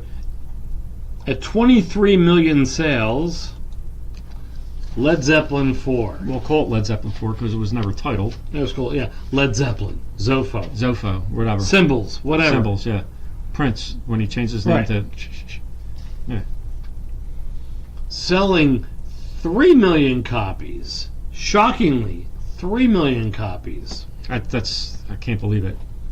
Queen, Night at the Opera. Night at the Opera. How can that only sell 3 million copies? It's about to get more shocking. Well, you know what? With this last one, I can believe it. Which I think is going to be low, right? At This next one's gonna be low. at the next album, Left Overture, at 4 million copies. Is that crazy? So, Zeppelin 4 sold how many? Recap again. Zeppelin 4 sold 23 million, Night at the Opera, 3 million, and that sold 4 million. 4 million. That sold more than Night at the Opera. Yeah, that's now maybe worldwide different. I'm just going Right, with the right, numbers. gotcha. Right. U.S. sales, right. Yeah. Wow. Yeah. I don't know if we're gonna. Now, I'm not surprised with the Zeppelin album. I'm surprised at 23 million with the Zeppelin album. Mhm. I would say more. I would probably think that was more the 8 to 9 million area, but 23 million blows me away on that Yeah. album. I know Stairway came off of there. Probably that's the reason why it sold so many copies because Stairway was such an icon. But Night at the Opera had Bohemian Rhapsody. Right. You know, so you would think just on that song I've always would compared elevate that I album. always, yeah. And the other thing too is so on Night at the Opera you have Bohemian Rhapsody, which is an iconic 300 years from now still a major song just like Stairway to Heaven. But I think there's a deep track iconic song on Night at the Opera. Oh, too, yeah, I know which one. is I know the which Prophet one. song. Yeah, exactly. So why don't I let you All right, start? Because okay. I think this could be a little. Well, I don't know. where Whatever, we're gonna go. whatever. Okay. It don't matter. So observation of these 3 albums or groups per se. Yeah. As far as lead vocals go, Queen and Kansas have the stronger lead vocals Oh yeah. You got absolutely. Freddie Mercury, obviously the best out of the three. Steve Walsh, The which most is underrated vocalist in yes, rock. Yes. If anybody has not listened to, oh my God, he's got such a great vocal. Yes. Robert Plant, I think, would be the weaker. Robert Plant's more of a rock vocal Right. of the three, but as far as pure vocals are concerned, And Freddie you could Mercury, you could pull it off live. yeah, note pull for off- note. yeah, Freddie Mercury and Steve. Right, yes. I'm going this way. I'm Yep. supposed to go this way. And I'm going. Yeah, I'm going to. Okay, so yeah, The cups are empty, Freddie so Mercury, therefore we're pointing wherever. and It's B, like- and this yeah. one here. Yeah, have the better, definitely have the better vocals. All right, let me start with Left Overture. Ed, as a whole, Ed, as an album. Oh, okay. So let me start out with iconic songs. Carry On, Wayward Son, which is probably I thought you're starting. Oh, you're starting with other yeah. with other than no. I'm not starting with anything. yeah. I'm just starting with whatever. Other than Dust in the Wind, Carry On, Wayward Son's probably most identifiable song with Kansas. Well, there we go. We got Right. Left Overture. I mean, well, here because I'm pointing. Yeah, at yeah, I it. know you're going the We got- same way. We got Leftover. We got Carry On, Wayward Son's an iconic song. Right. Bohemian Rhapsody. But doesn't but what Stairway. but These Carry three On songs are but, good. yeah, but Carry On, the weaker of the three iconic songs, I think. Mhm. Carry On, I mean Bohemian Rhapsody and Stairway, Carry On was the weaker of the three iconic. I think, my opinion. Okay, there's a point where I agree with that, but I mean, they're all iconic songs, but if I had the Blast Traction fixed three iconic when songs, was the last time you heard Stairway to Heaven on the radio, and when was the last time you heard? I haven't heard Carry On? anything on any of them on the radio. all To right. tell you the truth, Yeah, because you're listening to. I'm listening to Justin Bieber pop radio. I know. Yeah, and Donny Osmond follow up with that one. Yeah, okay. So, and the Carpenters after that. The Carpenters are cool, and you know what, Benny? We still have the KC and the Sunshine Band show. Oh God, We were at the same show. good for Yeah. oh, that's nothing to brag about. No, that's why. So anyway, Left Overture. So like I said, Carry On, Wayward Son's probably most notable. What's on My Mind, another great song off of here. What are you going? You don't like What's on My Mind? No. All right. No, you don't like it. Okay, The Wall's good. Milkers Out of Nowhere is good. Opus Insert. I mean, if you don't know this album, you won't know some of these. Questions of My Childhood, Cheyenne Anthem, and Magnum Opus is like a 2, 4, 6, a 6-tier song. Would you call would you call this album a prog album? Let me ask you, because you're more prog than I am. Would you Yeah. consider this a prog album? It's borderline prog. Borderline prog. Yeah. But So how about for America, for Kansas, the okay, prog so how about if album? we isolate just Magnum Opus? Would you consider Oh, that was a prog proggy. song? That was kind of proggy, yeah. Just kind of proggy? Right. Okay. I love that. I mean, I'm not a prog guy, but this is one of my favorite You're proggy fucking weird. proggy songs. This is You one of are my favorite weird. proggy songs. You Better are. than Close to the Edge. You are just weird. I need more. I need to. I'm not just going stop. to the Yes, you bathroom. are. I'm getting, Yes, no, you are. I'm getting more. I'm getting more whiskey. Jesus Christ. So anyway, Ed, this album, it had great flow from start to finish. I think one song leading into That's what this is what All gets right. me through the. disagree with me as I speak. This album has great flow from start to finish. One Yes. song leading into Yes. another. It just flows. I mean, Yes. just the flow of the album is it. And to me, as a whole, this album is like a masterpiece to me. It's a masterpiece from start to finish. It's just the flow. You should have said that to them when they were in my living room. Whatever. Well, I just wanted my Kiss Lick It Up album back at the time. For those of you who don't know, Kansas was in my living room. He lived How many next times door. we have to hear this freaking story? Some people don't know. Okay. I will bet Martin doesn't know that. I was Okay, good friends tell the with story. Kansas. Why don't you just post the story on the page so everybody knows? I will. Just post it on the page with Okay. a picture of me. You handed me the Lick It Up album or something. No, the best part was with the next day when I came back and said, because you went bowling instead of going to the concert, All right, here we go. and I met Paul Stanley. Yes, you met Anyway, Paul Stanley. Go ahead. Time's One yours. of these days, I'm going to meet Mick Jagger, and we're going to be even. Even if it's at a wax museum, I'll take a picture with him. So anyway, start from opening song to ending song. this was a masterpiece album to me. It's just as a whole had a great flow. Really good album. Oh my God. I mean, but that being said, Ed, I'm dumping this album of the three. Which one? Left Overture by Kansas. Okay. After all the things I said about this album, I'm dumping this only because just if I'm isolating particular songs off of here, like I said, as an album as a whole, it had great flow one into the other. But as far as iconic songs and really, really good songs, I think this is the least of the three that had the most strong songs on it. So I'm dumping Left Overture. Okay. Now that leaves us with Night at the Opera, 75. Zeppelin 4 was released in 71, and I don't think I said Kansas was 76, Left Overture. Okay, so Zeppelin 4 has Black Dog, Rock and Roll, Stairway to Heaven, iconic, Misty Mountain Hop, When the Levee Breaks. They're my 5 favorite strong songs over here. Now, not saying that The Battle of Evermore probably is my least favorite song off of here. It had 8 tracks. Not saying that Four Sticks and Going to California, they're not. I'm not saying they're bad songs, but as far as comparing them to the other 5 songs that I mentioned, Rock and Roll, Black Dog, Stairway, Misty Mountain Hop, and When the Levee Breaks are my strongest 5 songs off of here. Queen, Night at the Opera. My favorite, my strongest songs over here. Now, granted, this had 12 tracks on here as compared to 8 tracks on the Zeppelin, so this had more potential to have probably more songs that I like, but only because of the more tracks that it had. Death on Two Legs, love it. You're My Best Friend, which was a popular song, but it's a really good song, even though it's poppy, and it was a popular song, and it was played ad nauseum. Ad nauseum. Ad nauseum. Ad nauseum. Big word for Lenny. On the radio. Sweet Lady is a favorite song of mine. Next thing I would say is it was ubiquitous. Yeah, ubiquitous, yeah. Love of My Life, which was another slow song, but it was a great song. Bohemian Rhapsody was the most iconic song off of here. And the most underrated song, and probably should be as almost iconic as Bohemian Rhapsody, is the Prophet song off of here. Prophet song is just. I mean, it's got to be. If Bohemian Rhapsody was here, the Prophet song's like right here. Yeah. Basically, as far as that goes. So, because of that, Ed, there's like 6 really good songs I like on here. Because this has the Prophet song and Bohemian Rhapsody on the same album, and Zeppelin has just Stairway.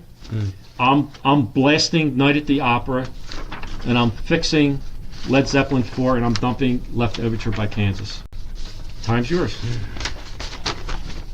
Well, let's start with a band that I was good friends with. Scott said, my heart's broken. I'm sure, I guess we're not in agreement with this one. All right, so with Kansas, he missed out on one song.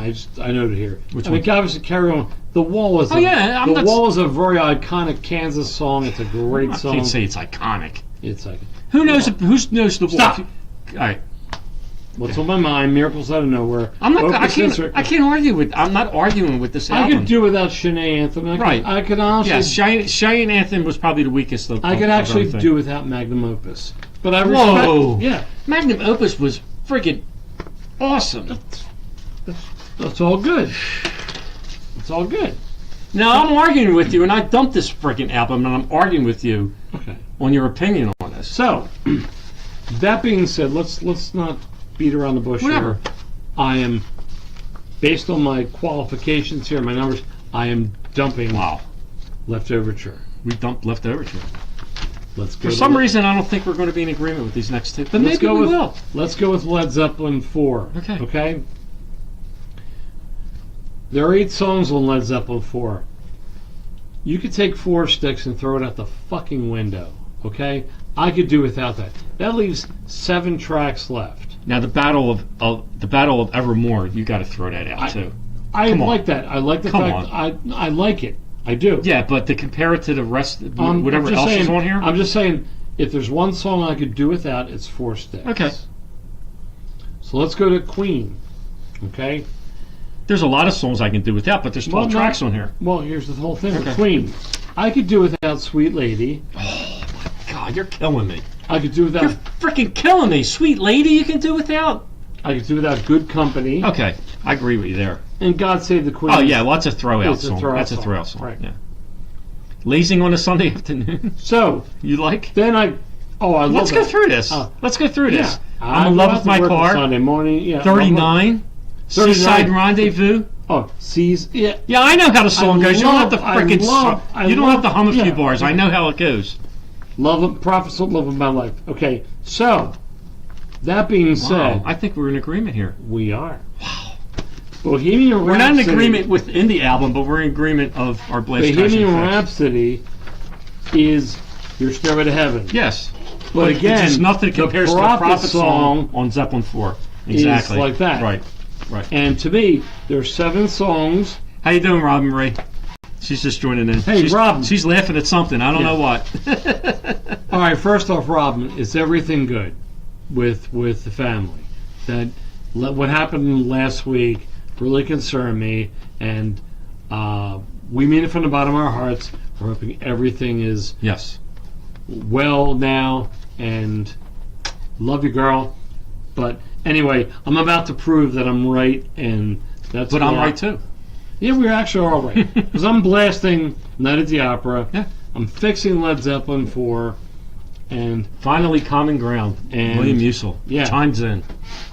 yeah. So Didn't we have another one we agreed with? Wasn't it? No, there wasn't another group that we. well, I think forget. This has been a long show. I don't remember. I think we agreed. We agreed with another. I think we agreed that whatever we chose on number 9, Billion Dollar Babies, Diamond Dogs, Rocks, and the Beatles. No, that wasn't. No, because I thought that Rocks was the weakest of the 3, and you blasted it. So, whatever. Yeah. So we're thinking, William Musil, you're out there right now. Maybe you will join us live here in the studio next week because it's March Madness, and we will do Blast, Trash, and Fix again, and maybe we'll add some albums from William's generation. What's that? The 90s? The 90s. 2000s? Well, I don't know. I don't know if he's potty trained yet. I'm hoping that. But we will do Blast, Trash, and Fix again next week. Say that again. Blast, Trash, and Fix. Blast.